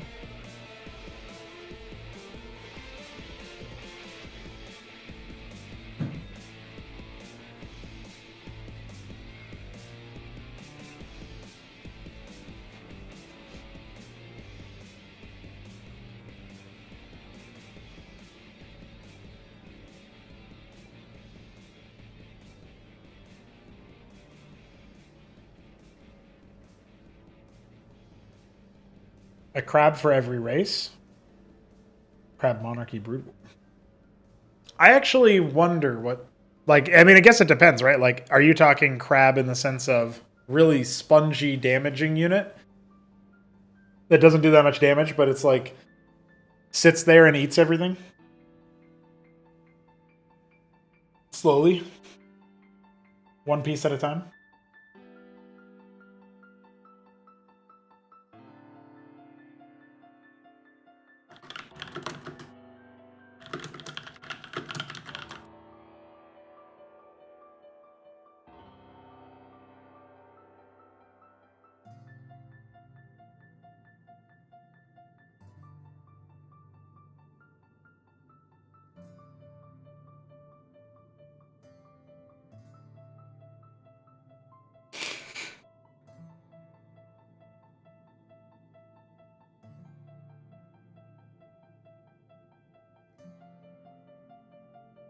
I actually don't know what the Protoss crab would be. Is that a fucking crow? Oh, shit, it's Kamikaze. How you doing, dude? Here, you gotta be on my forehead for this. There you go. Just for a moment.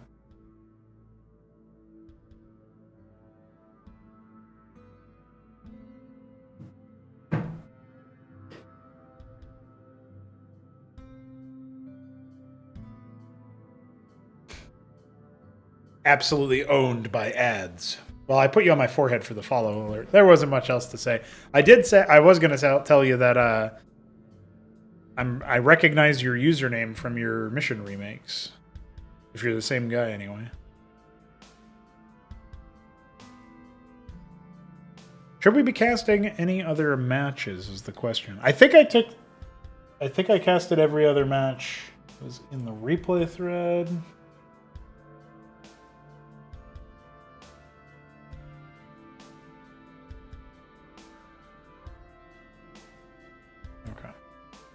There was a Biddy B, if you're still watching, there was a 2v2 that I was supposed to cast. What was that game? All better late than never on the follow, you know what I'm saying?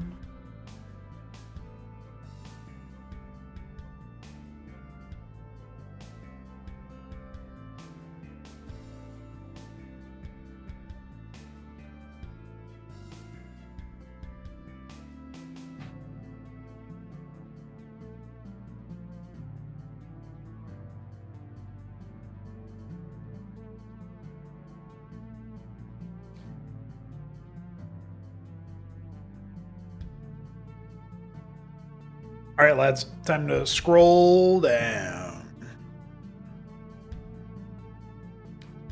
Time to scroll down.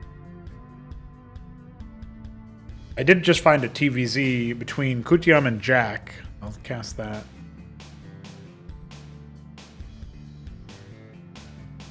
Ayud versus Shopkeeper Dog. Could be good.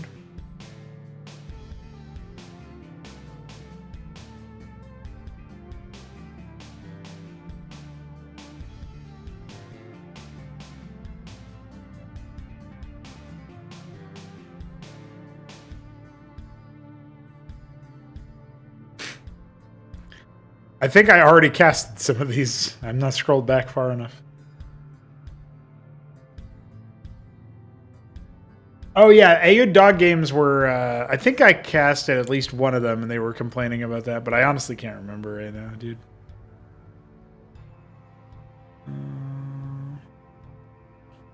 Dave. Dave. That's a good name.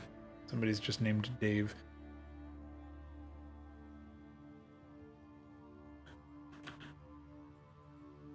Oh, the map was water spirit, so that'll help me narrow it down.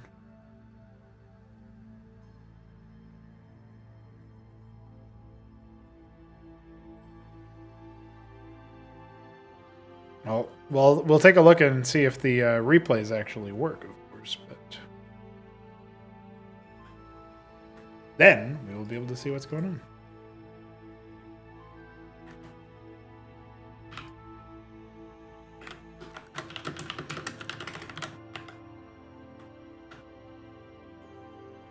AVZ that you played showing the Fontus? Dude, I haven't seen the Fontus live in a while, so.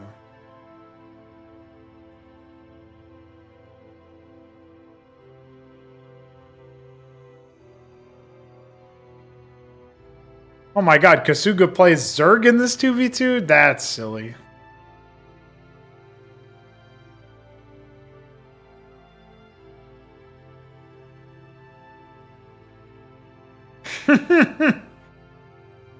I love that Kasuga and Jack are on the same team. I get two different people who don't like write quite perfectly in English. It's a really good idea in my opinion. I'm just speeding through a replay right now, not actually paying attention to anything that's going on and seeing if the replay is working. That is true, Jujic. That is true. Absolutely. You don't want Dog to stop complaining about stuff like that. That wouldn't be very nice now, would it? No, don't. You can't even say it. Dude, stop that man from finishing that sentence. He's gonna be admitted.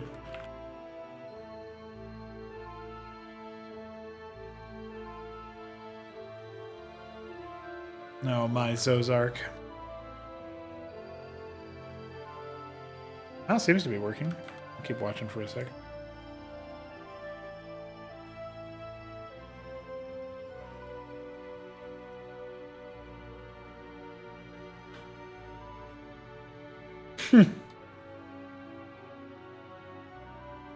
Do you still believe that that is the case, Dog?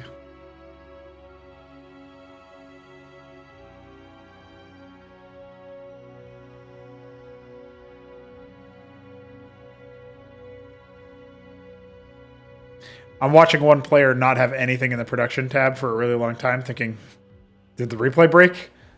Then I just see he's microing his little heart out.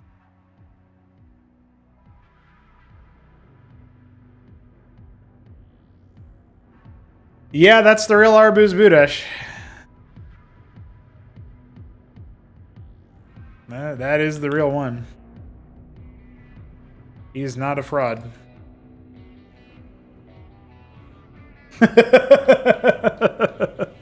I didn't know that was the real Arbuz Budesh or who the real Arbuz Budesh was until Hit 'em Up told me kindly. Hit 'em Up donates to this project, and he told me in the donor chat. Unbelievable behavior.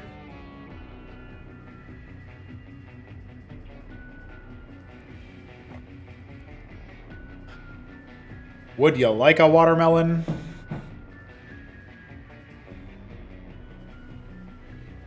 Absolutely outrageous.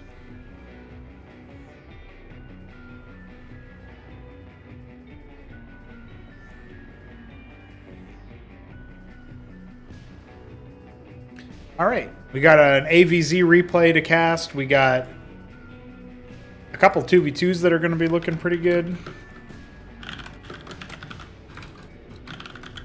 I got everything I need for the second half of the stream, I think. There was also a Kutyom versus Jack game. I think it's this one.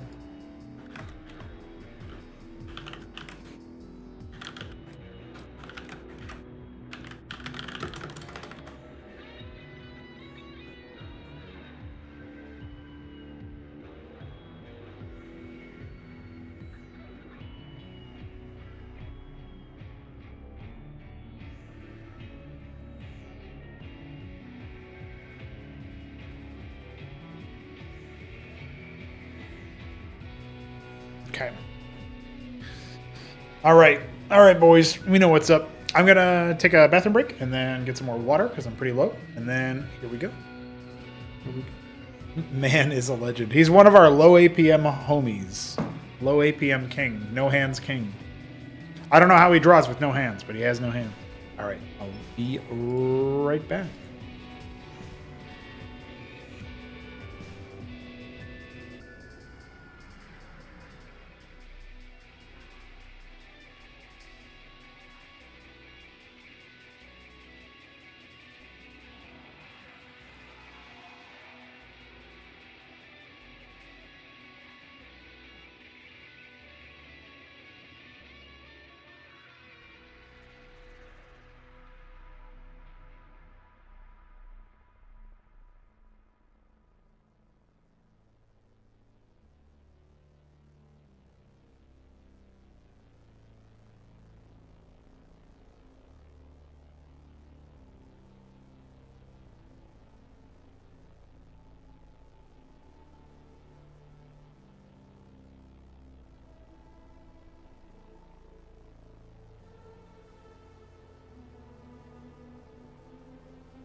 What up, Lucy?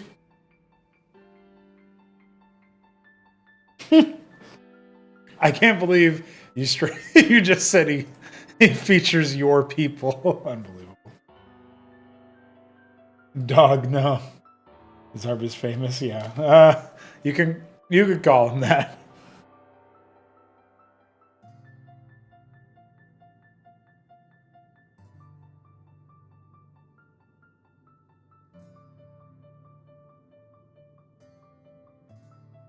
All right, boys, we're going to cast some 2v2s. I was told there's some good 2v2 matches here. Some interesting 2v2 matches.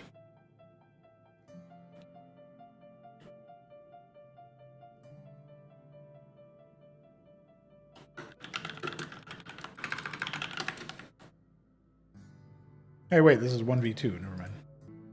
2v2.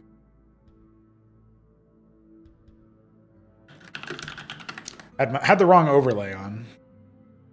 Okay, so our first player is Protoss. Our second player is Terran. I don't know if those are the teams, so I guess we might have to do some changes on the fly or something. Okay. Yep.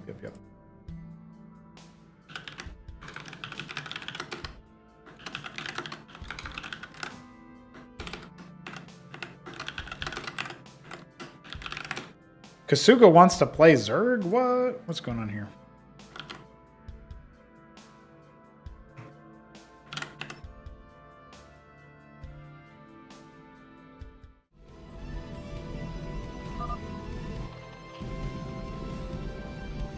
Ladies and gentlemen, it is time for a 2 versus 2 matchup here. It is going to be an interesting one because this is a 1 versus 1 map as far as I understand. This is Water Spirit, a map that is by BiddyBee.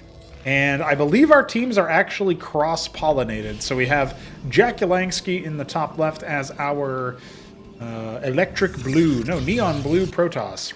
And his teammate is technically this Terran player down here, Kutyam Chupin, I believe, our Magma Terran. And that means our 2 Zerg players are allied, if I am correct. Oh, never mind. It's they decided a different set of circumstances. Okay, it's Jack Suga. All right, so never mind. I'm wrong about that. I am a fraud about that. Kasuga is in the bottom left, and he is the Cordovan Zerg. And then, of course, we have George, the Snow Zerg. There you go. So our player introductions are adjusted, and so we need to also adjust our little race allocation there. So we're going to go ahead and change that up. I'm surprised to see that Jack Yalansky is playing Protoss and Kasuga is playing Zerg. It's like they've decided to play each other's races as a way to like balance the teams or something. I honestly don't know what they're expecting to do exactly. But Kasuga actually is not a bad Zerg player, believe it or not. So I actually don't mind that too much. We're going to go ahead and fix our overlay here in a moment, but at the very least we can see that there's a Hydra's Den on the way, so George is going to be doing a bit of a different type of build. Kasuga also making an Agrolith is pretty interesting, and double lattice into Gateway for our homie here, Jack Yalansky. So we have the Vassal coming up. Interesting stuff indeed. Let's go ahead and fix our overlay here so that it has the right players in the right places. And we'll go ahead and fix out our setup with the race icons as well. And then we'll be good to go. I think I did everything right. I'm squinting. Boom, it's updated. And the Hydra Den finishes. So, don't ask me why 2 of the spawns are in the naturals of the main bases, by the way. I don't know why that is. That must be some kind of weird, like, map-specific quirk. Because I don't think this map was intended to be a 2v2 map. So they somehow managed to make it work, and they're having fun with it. So they got the Goliath out there from Kutyam. He does not mind building a Goliath early on, so he's very safe against the Vassal in that situation. His Vultures are going to be able to lay some mines. He's actually laid a mine over here in the mineral line of the expansion, so if Jack Yalansky ends up expanding, he'll know. And we do have the Spraith coming up, a couple Spraiths coming up. Looks like George wants to make sure he's safe against what Jack is doing. So, yeah, as a reminder, the teams are actually left to right here. So we had it wrong the first time. That's okay. Well, we got it right now.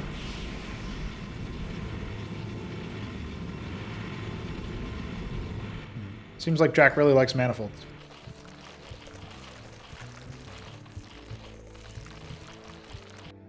Expansion's coming in. Makes some sense. And oh, okay, I'm just now realizing, thanks to Biddy B in the YouTube chat, that these island spawns, that's what these are. So that's why we had, so not all of them are islands, right? The top left, bottom right, those players are connected via mainland. The other guys are islands, so I didn't even clock that because I haven't seen this map yet. That actually be played as far as I know. What the fuck? Avaleth from Kasuga going to come in and scout and see an array of sprays. Goodbye. Nice knowing you. At least the vultures skipped, says Kasuga. I guess he says that because he saw that there was a ski backed. It's possible it could be skiths. That is a possibility.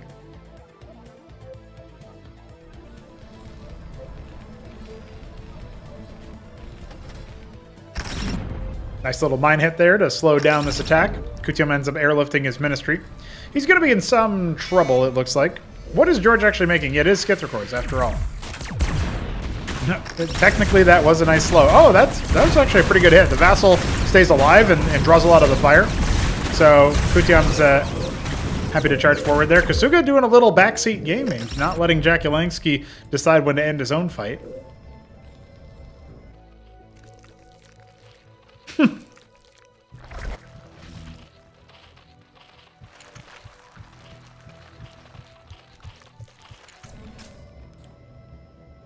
He dropped an Agrolith onto another island. It's impressive, you know?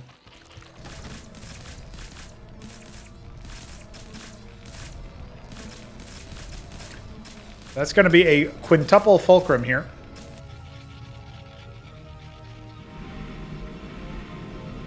Man, why does Jack like manifolds so much? What is it? What am I missing? Is this like secret meta? Or is this just Jack? Low on oil. Sparking, making improper decisions. We may never know.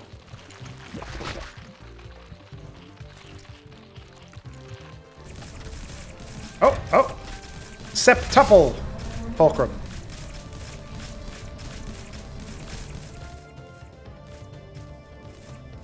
You think the reason why the Greeks say septuple instead of the Romans who say sextuple is because they don't want to have sex as much? Makes you think.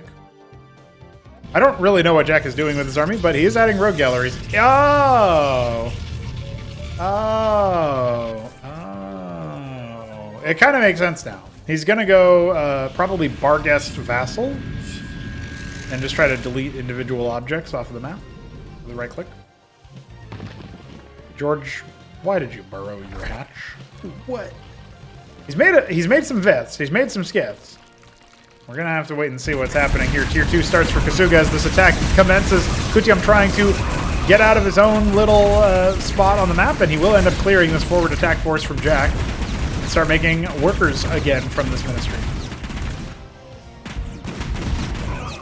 I have to agree with Concealed Organic in the YouTube chat that this is a cursed game just because Jack is playing Protoss. He's also not doing what I said at all, and he's just going to make Kabbalists? Man, what is... Jack, who are you? This is like intro to Severance. Who are you? You know? That's what I'm doing right now. I'm looking at this and going, who are you? Who are you?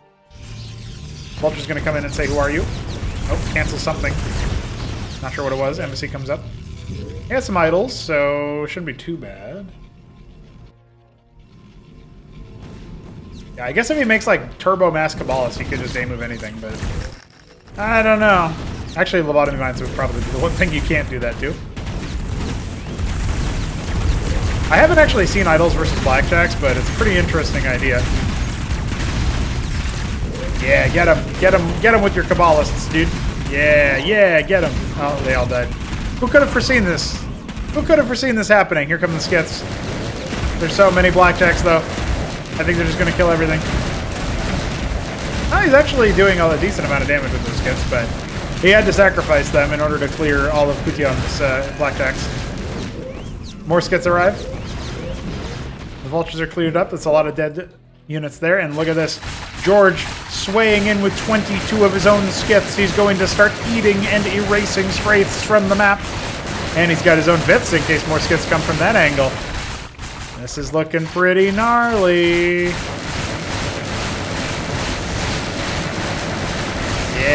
Yeah, spread them.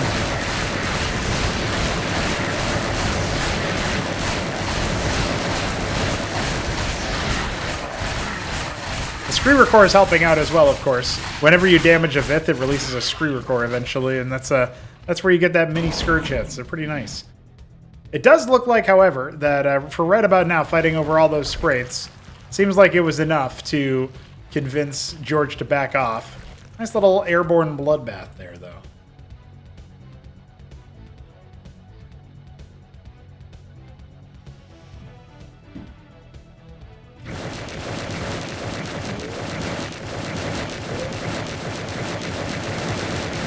Looks to me like this Nexus is Nixus. Get it? Because it got nixed. Still some skits back at Jack's main. I wonder if that was a mistake Kasuga made, just leaving them there, hanging out. Oh, hi. Dude, Kutyom just has infinity blackjack. That's all he's doing, is making blackjacks. It can't be a monocomp in a team game, because your opponent, or your ally rather, also has stuff. No, the pylon! Oh, God. Oh, and there's more. Oh, jeez. Hi. I think Jack has been Illuminatus, to be honest.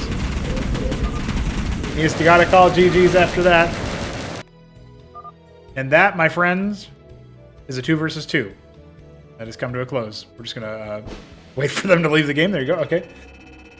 George did have a decent amount of impact in that game with all of his Skither cores. But I gotta say, MVP for the Eastern team was Jack Yelansky, building them in so many manifolds. Turns out they don't do anything when you don't have anything for them to enchant when they're trying to enchant themselves. Not the greatest of choices, compositionally speaking, but Jack has to learn Protoss. Maybe he won't. We're gonna check out another 2 versus 2. See what else is on the horizon for us.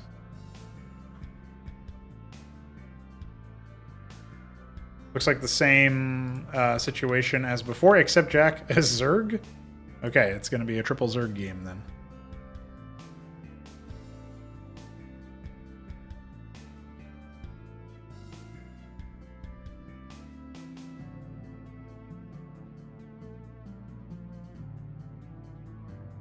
All right, same map, same place. Let's do it.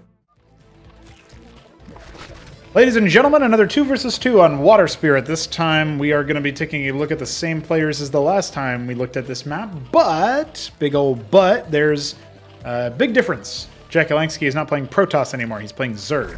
He is the Cyan Zerg in the bottom right, aligned with Kasuga, the purple. No, it was Japanese Violet. Japanese Violet from Kasuga. That's interesting. I feel like there's a mismatch there. It's not called Taiwanese Violet. Big Gore need tier 2. Yeah, sure. Magma Terran is Kutyom Chupin, and he's aligned with none other than George, who's down here as the Lemon Zerg. Look at that. By the way, for those who do not know, Water Spirit is not intended as a 2 versus 2 map, but you can get your allies to spawn on the islands. It looks like Kasuga and George are squaring up on the islands. Meanwhile, the Kutyom Jack Yelansky pairing is allocated to the mainland, the 1v1 spawns, if you will. Maybe Water Spirit was supposed to be a 2v2. I think it's a version of Battle Spectre, if I'm not mistaken. It just happens to have islands on it. I'm trying to remember like this map came out, I believe, like towards the end of my time before my break, and maybe it would even. I mean, it had to have been added towards the end of that time because I couldn't add maps when I was on break, so I was away from my computer. But pretty interesting idea to adjust a map, but in a pretty significant way so as to add islands. Like, this base is completely an island, and then you got an island main and nat, basically. Pretty neat. Not sure we'll see it be exhaustively used, but it's cool, it's possible. Battle Spectre is our 1v1 map that has forced cross-spawn, so it's always going to be cross-spawn, but there are two different configurations. Top left, bottom right, or top right, bottom left. Lots of Larvosk being made here for Jack Yalangsky. He's going to put a Circuit on the ramp and defend with a swarming horde of rodents. Get them out of here, dude. Oh, that was pretty slick targeting, dude. I don't know how his Vulture found that kill. That, I mean, if it wasn't Kutia, if that was like one of our best players in the game, I'd be like, holy shit, how did he do that? But it was Kutiam, and he's not one of our best players, but he's one of our best grinders. Maybe he actually does know how to do that. Maybe that wasn't a fluke. I don't know. I'll have to see it a few more times from him to be sure.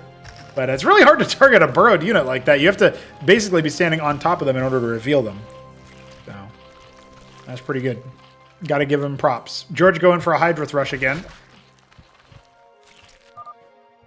If I just make Zark, not US Gore upgrade. I need T2. Jack Yalangsky knows all of the Zerg names.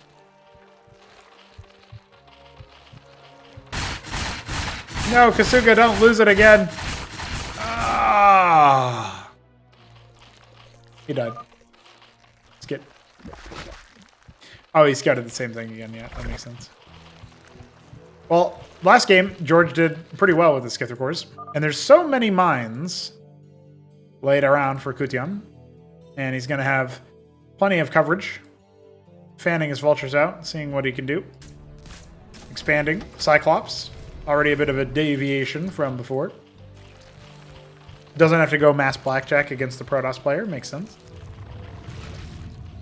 I could see a world where if you had like a Protoss on the island and they went like fast Argosy or whatever, I could see a world where that guy ends up 1v2ing with a bunch of Solarians or something, or carrier equivalent. I don't know. It could happen.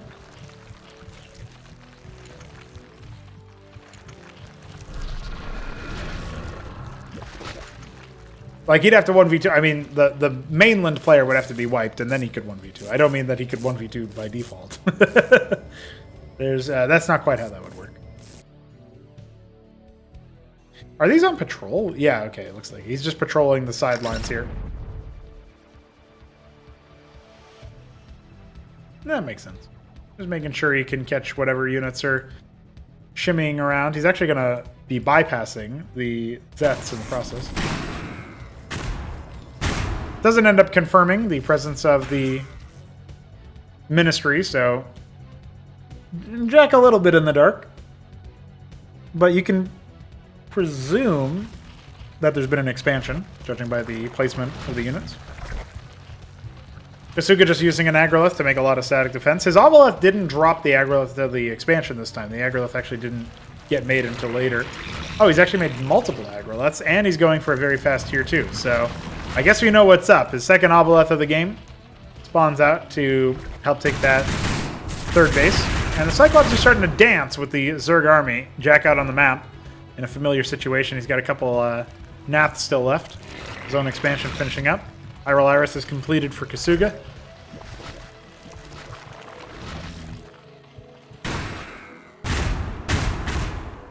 Pretty good initial damage to the Cyclops, I would say, from just a few Zeths.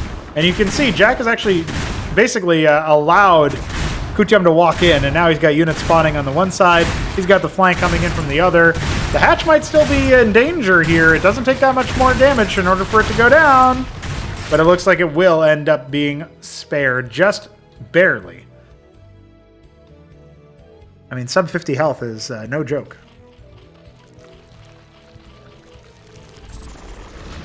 Swamp is complete. George has access to the Vithrilisk if that's what he wants. He's only got a couple of skits out there on the map right now, a few more back at home. Looks like he's just going to be seeing if he can heckle that. Oh, I see. That's what the Nats were here for. That's pretty smart by Jack. The 1-2 punch. Saying about trying to charge in here, but there's a Fulcrum funnel for the Zerg units. Not the best choice of unit, in my opinion, in the Blackjack. It's not really what you want in this situation, and honestly, Kutum could just get run over here if he's not careful. He's got a few more Blackjacks coming. He's only making Blackjacks, stubbornly sticking to the battle plan that won him out in the previous match, and now his Fulcrums on the front gates are being destroyed. One of them's already been killed, the other one will be, will not likely be canceled. And his scrapyard is dead as well. It's just toast. Yeah, not a whole lot of stuff coming up on there. George setting up for an Iziracore drop, and he's got a lot of Hydras to defend himself back at home, but his teammate is being annihilated. He is not assisting whatsoever. Now just making Mass Goliath. I get this will actually kill the units, unlike the Blackjacks did. But I can't help but feel like maybe there was another unit he had access to that could have helped. Emphasis on had access to. All right, so we're going to have a pretty big ground army ferried out by George. That's his saving grace. He can attack in a position where he's not necessarily expected to use ground units to attack. Oh. Right, so the Ministry survives on barely any health, just like the Hatch survived on barely any health, right? That's the bit that they were going for. They were deliberately trying to do something like that. We've got a Nidus incoming, and Kasuga has left this entire game basically untouched, not doing a thing. Got 18 workers ready to jump through that Nidus at a moment's notice.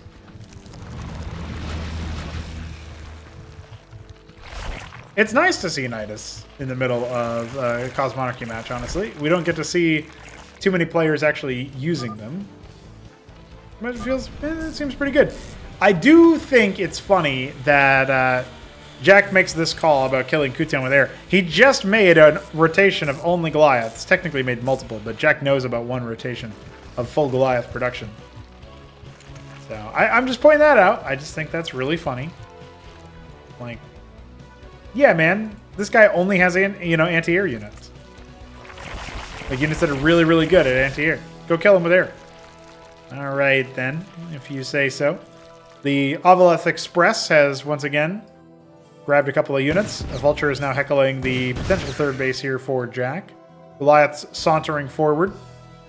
And we got Zarkavrakors coming up. Jack did a lot of damage to Kutiam. The 1v1 was sort of lost by Kutiam in that situation. But Kasuga and George have basically been completely untouched this entire game. George has committed some units to the fight. I don't actually think Kasuga's done anything aggressive. He's just powering right now.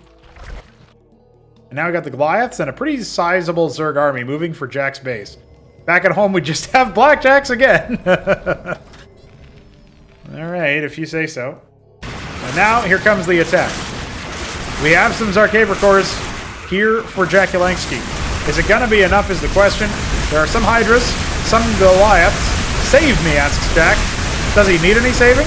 The battle count is pretty high, but this looks to me like a deadly situation. The combined Terran and Zerg arsenal, even some Goliaths in the back here, shielding the Bactals from being engaged upon by those Zeths, means that their bounces are able to do so much. Ted Zorkor's pinched off to attack the third base is a smart move from George as this attack into the natural is going very successfully. I thought I saw... Yeah, there they are. I was pretty sure that I saw Kasuga come in with his own Zarkavrakors, but some of them are split up from the others. There were two more that weren't quite on the right spot. I forgot. You are Z. What? XIX?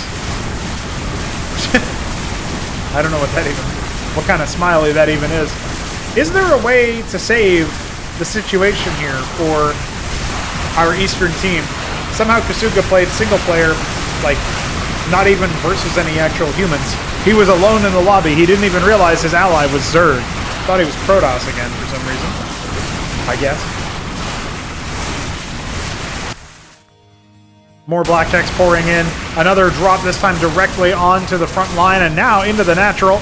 A bunch of Hydras are going to emerge from those Avaleths and do more and more damage. Lakas are being scrambled. We didn't see any Ultra Cores. Now we see them come out, but it's way too late. I don't think they're going to be saved. Kasuga just has a bunch of Quaz and, like the thing is, yeah, okay, here it is, the Nidus on the other side. This is exactly what I was thinking would be a good move. You start making some powerful ground units, but Quads aren't really it. That's not really the powerful ground army that you need right now versus Keths and Goliaths and Bactylists. It's just not going to do it for you. The Bactyl bounces are going to clear out all those guys before they have a chance. That's assuming they are even necessary. The Obeleth's still providing a lot of that coverage, and you can't send air units through. More reinforcements coming in from Kutiam. He's happy to just fall back and fight some more later. Try to consolidate his army as the Zerg of George is eliminating the Zerg of Jack. He's got the one base up here, that's it. And Jack is going to call GG's and bow out. Wasn't quite able to get through the Nidus in time. Some Lakers are going to burrow, but that's all that Kasuga has on the other side of the map, and he too will bow out, leaving the game as his Nidus dies. Listen, an interesting 2v2. We got some funny stuff happen, but that was a comedy of errors on trying to kill the natural town center for both of the mainland players, and then really silly antics coming out from like the island players basically just trying to be as greedy as possible, but mostly Kasuga forgetting his teammates' race in the middle of it all. GG. Kutiam and George make quite the pairing. All right, ladies and gentlemen. We have one more game that we can cast here that is a game that features the Ascozi, and so I'm interested in showing that to you all. Give me one moment here to clear out some replays. We'll see if I can get our overlay back and running for 1v1 very quickly.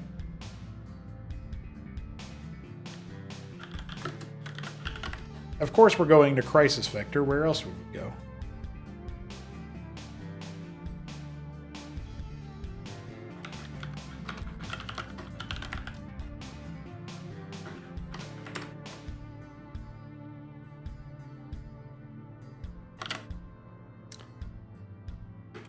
And I'm feeling a little bit sleepy today, so I am probably going to have this be our last cast. Let's see how epic it can be. Ladies and gentlemen, it's time for another match between none other than Hit 'em Up and none other than Arbuz Budash. They're both famous, but for very different reasons.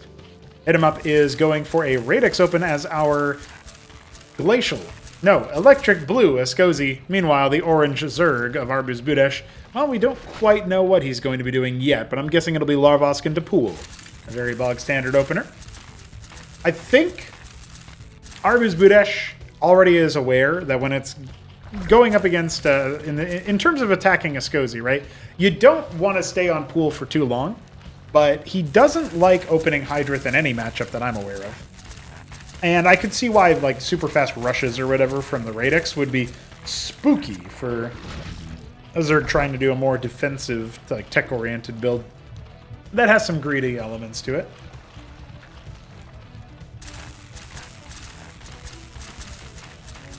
By the way, I've been thinking about how Ascozi could potentially show up in Sovereign Saga, which is my remake of the original 6 campaigns of Starcraft. We have many missions to go, don't get me wrong, but could I throw them in as an Easter egg at any point? As like a playable race, or maybe not playable, but like AI ally or whatever. I don't know. I gotta think about that. I mean, they don't need to actually be canon, right? That's not the point. It's just like, what's happening over here, dude? We got some missionaries coming out here for Hit 'em Up.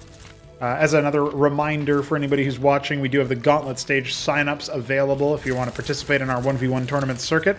You can pop into our open qualifier for the next Acropolis. Acropolis number 4 coming at you soon.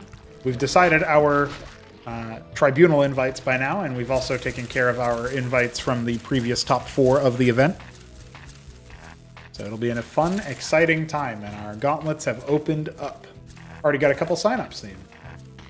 Chantry finishing up here in a moment for Hit 'em Up. He wants to see what he can do to make things work with that cloak. So basically the way the cloak works is that as long as the cloak procs, which means that your not actively in combat, you can start wandering away, and you can you will be cloaked until your next attack. And so he actually chooses to pull the trigger on attacking those Zeths coming in. Doesn't want the scout from his opponent, it looks like, but does reveal that it's there's a Chantry on the field, and reveals that there's a presence of Radix, probably more than one. A little bit out from the expansion timing here, but there it is, right? There you go, 250 minerals.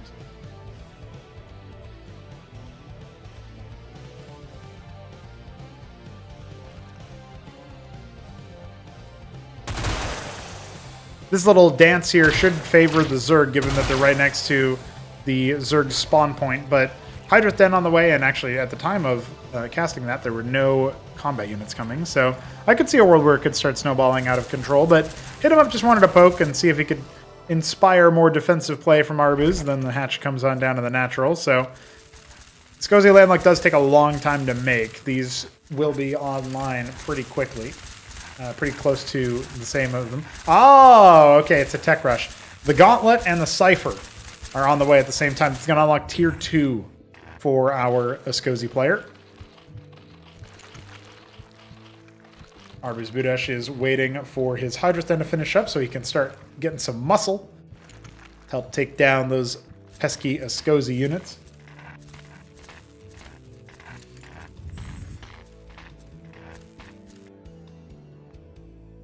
Got a decent number of Zeths and Quas, but I'm going to be honest. The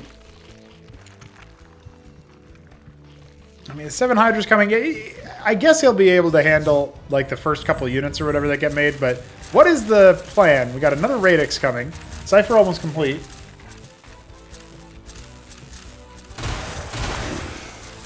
Chantry Cloak once again spent. Just by a random Zeth run-in.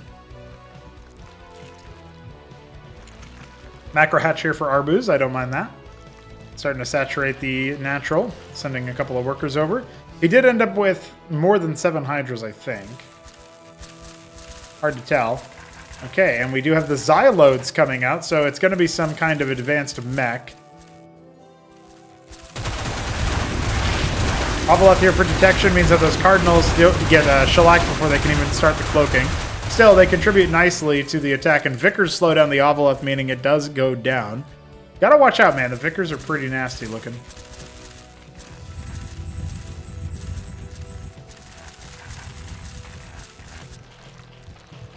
Feels like something that you want Bactals for if you can.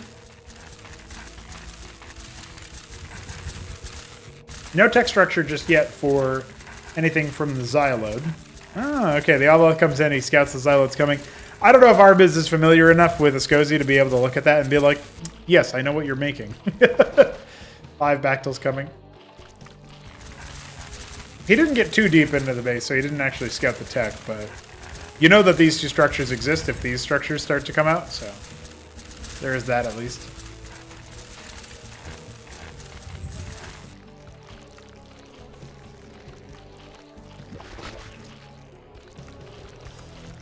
People have suggested Scozy in the final mission as an actual enemy. I mean, I could see a world where that is explicable, but I think we're going to have to wait and see on that one. All right, the conduit is being assembled. You needed one of these to be made first. So okay, it's Fontus time, boys. Man's gone Fontus. Because Bestiary would be for the Zongard. This is for the Fontus. He's not even making basic units out of them or anything. Got some mimics out.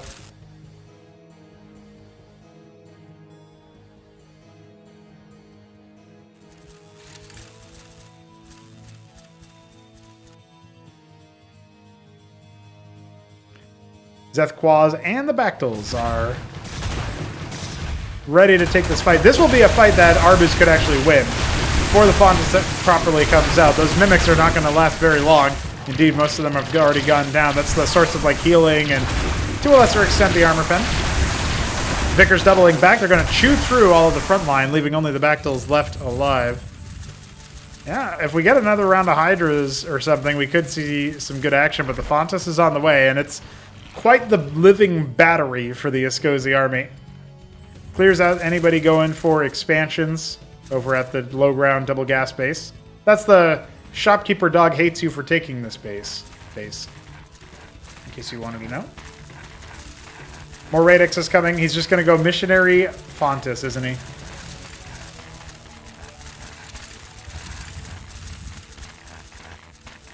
All right. Well, don't say I didn't warn you. Grandstand on the way.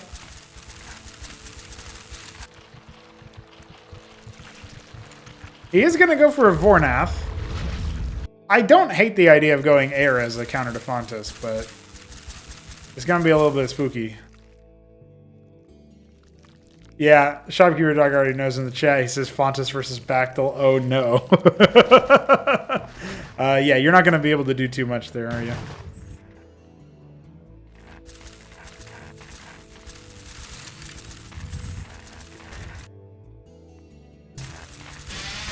The Radix count just continues growing. He demands additional missionaries. Well, Arbus has actually fallen away. I don't think he scouted the Fontis. Even if he does scout the Fontis, does he know what it does? This is actually a... This kind of goes under the radar, but this is a really big power spike for the Escozi army. And the composition that Arbus has built doesn't really attack into it very well. That being said, you know, people keep telling me, oh yeah, once you see the Fontis Pr0nogo, you're going to change the Fontis. Like, they just know it. And so, I mean, that's a bit spooky to hear from them. So, I'm interested. Let's see. Will it die? Random grandstands in the middle of the map are interesting.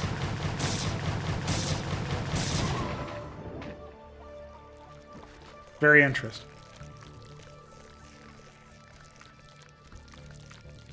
Well, more and more Bactyls are coming. More and more Zeths are coming. I don't need to tell you guys that the Fontis is not going to care about those. You want something that can go clickety-click on the Fontis and try to nuke it. Hydras aren't enough, typically, in the engagements that I've imagined in my head and tested. The Grandstand does end up finishing. This is like a really weird mid-game pull to do.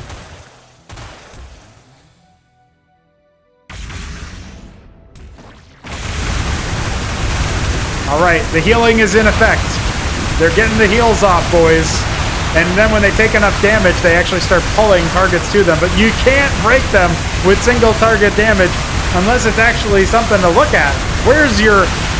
Yeah, there's nothing here. They're actually clearing a surprising number of the chaff. I thought the Zerg was going to basically get no kills in this fight. But that looks winnable. That looks way more winnable than I thought. I mean, he's not going to win. It's hit him up, and he didn't kill a single Fontis, I don't think. But, oh, maybe he got one. Now that's a screenshot. I'm not going to take it, but that's a screenshot right there. Look at that bloodbath.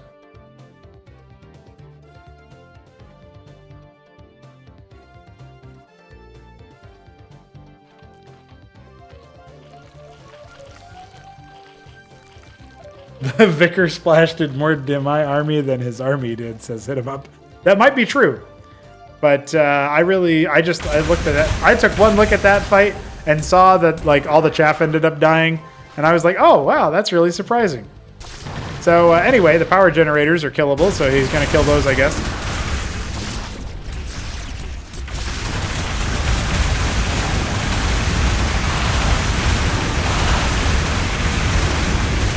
Can he kill one Fontis? Can he kill one Fontis? Oh, he's getting them to decollide. They don't really do that much damage, so if the Vicars go down, it's going to actually be a lot easier than you would think. No, he can't kill one Fontis. That's what I thought the fight was going to be like earlier.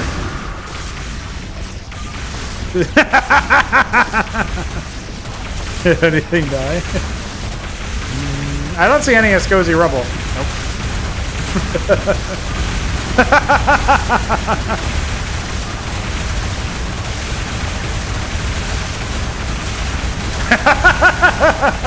What do those shits do? A lot.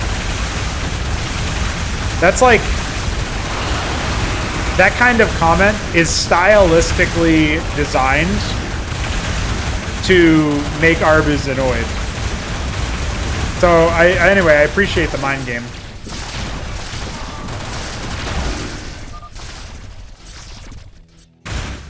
Arbus had to type that out for a while. You know, again, yeah.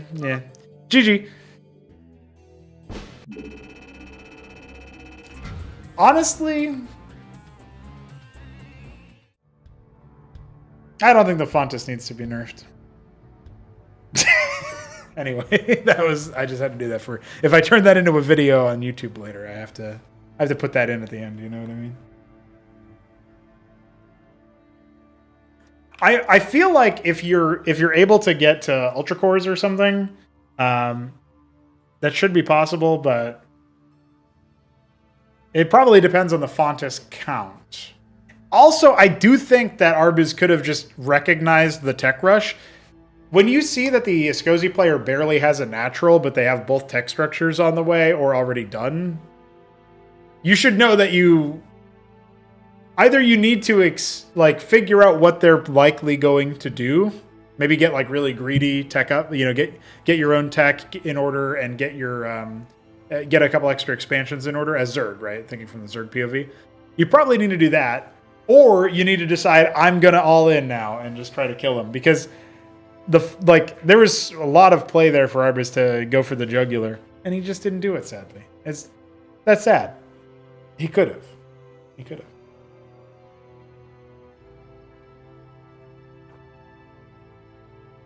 All I have is Zerg here to be topical. I feel like Behold New Land is a good one. Behold New Land is probably a good one. But, I don't know. That's the Pilgrim. We've got Zerg here. Thanks, Crackpotkin. Appreciate the Prime sub, dude. Are minerals for yours? Yeah, that's a good one.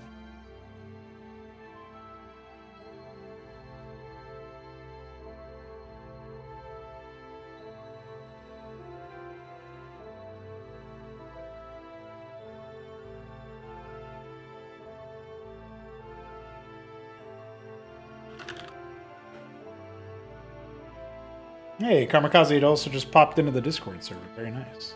Well, I did just see that Godwheat signed up for the Gauntlet stage, so that's pretty cool. I'm going to repost that link here for anybody who wants to sign up for our epic 1 versus 1 tournament. Oh shit. The qualifiers are open. Anybody can play and enjoy.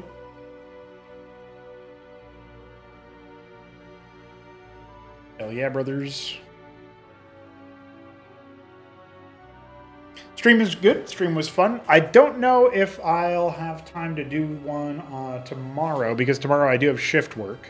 So I think what we're probably going to do is we're going to pop on for one on Thursday. Maybe same time. I don't have shift work then. But also, I am planning on doing some more development soon, since I've been so busy doing casting. I think I have a couple of good ideas for changes, adjustments, shifts I could do, stuff like that. So might see some small balance tweaks, but honestly, the big money move is going to be getting the map pool wrangled. So I'll probably do that on a live stream as well. Just because that's a nice interactive thing where people who are like into the, you know, we'll cast a bunch of games, get people hyped, see some stuff or whatever, and then I can be like, all right, guys, we're going to take like 30 minutes to decide the map pool real quick. So join us for that little podcast segment or whatever. John Doggety for Acropolis. I need to see more games on it, hit him up. I haven't actually been able to decide. I only saw the one game. I will say, I'm probably limiting my selection to just what was in the tribunals. We had tribunals where every map was completely different between the first 3 tribunals and the last 3 tribunals. So I think that's a good idea, just because those are the maps that people are familiar with for the competition. So that's what I'm thinking right now. I could be swayed to go a different direction, but that's where I'm at right now. So those maps would be Acid Test, Crisis Vector, Frosted Forest, Potadia, Knife's Edge, Rage Slave, Battle Spectre, Mass Destruction, Paradise, and Punch Drunk. That was in the first set. Second set was Corrosion, Gilded Wall, Impulsion, Macroglia, Magnetron, Monazite, Frozen, Sylphid, Quasar Quartet, Saberhand, Tesseract. I'm going to be real with you guys. I basically think Monazite has a locked spot. It's an island map. It's super cool. I really like it. I think it's pretty cool. I think it's pretty neat. So that's going to be our weird 2-spawn map, I think. Ziki... Well, Ziki did, but it was some time ago. I guess I should reconfirm. And we're going to be... One of my dev tasks is to vet the branch that Vik worked on to see what the gameplay state is for some of the gameplay bugs. Because he basically removed the things that were causing at least the lion's share of, if not all of, the desyncs in the game. Once that gets tested, confirmed, and fixed... I have a feeling that Oya might be more amenable to returning to, accept his invite and all that stuff. But it depends on the timing. I have to focus on actually spending like a couple of days working through that branch and confirming it. But that's going to be pretty important when we get there. So I do want to do that. I'm pretty sure Ziki's coming. So pretty sure he's in no matter what. All right, lads, that's going to do it for me. I will see you guys soon in 2 days for another stream. You might see me on like Discord or something for a little bit. If you're on the Discord server or Fluxer, you might see me there hanging out and doing a little bit of a stream or something. But that would just be development and stuff. So I will see you guys very soon. GG, take care. Be well. Eat some food or something. I don't know. Drink some water. Do something.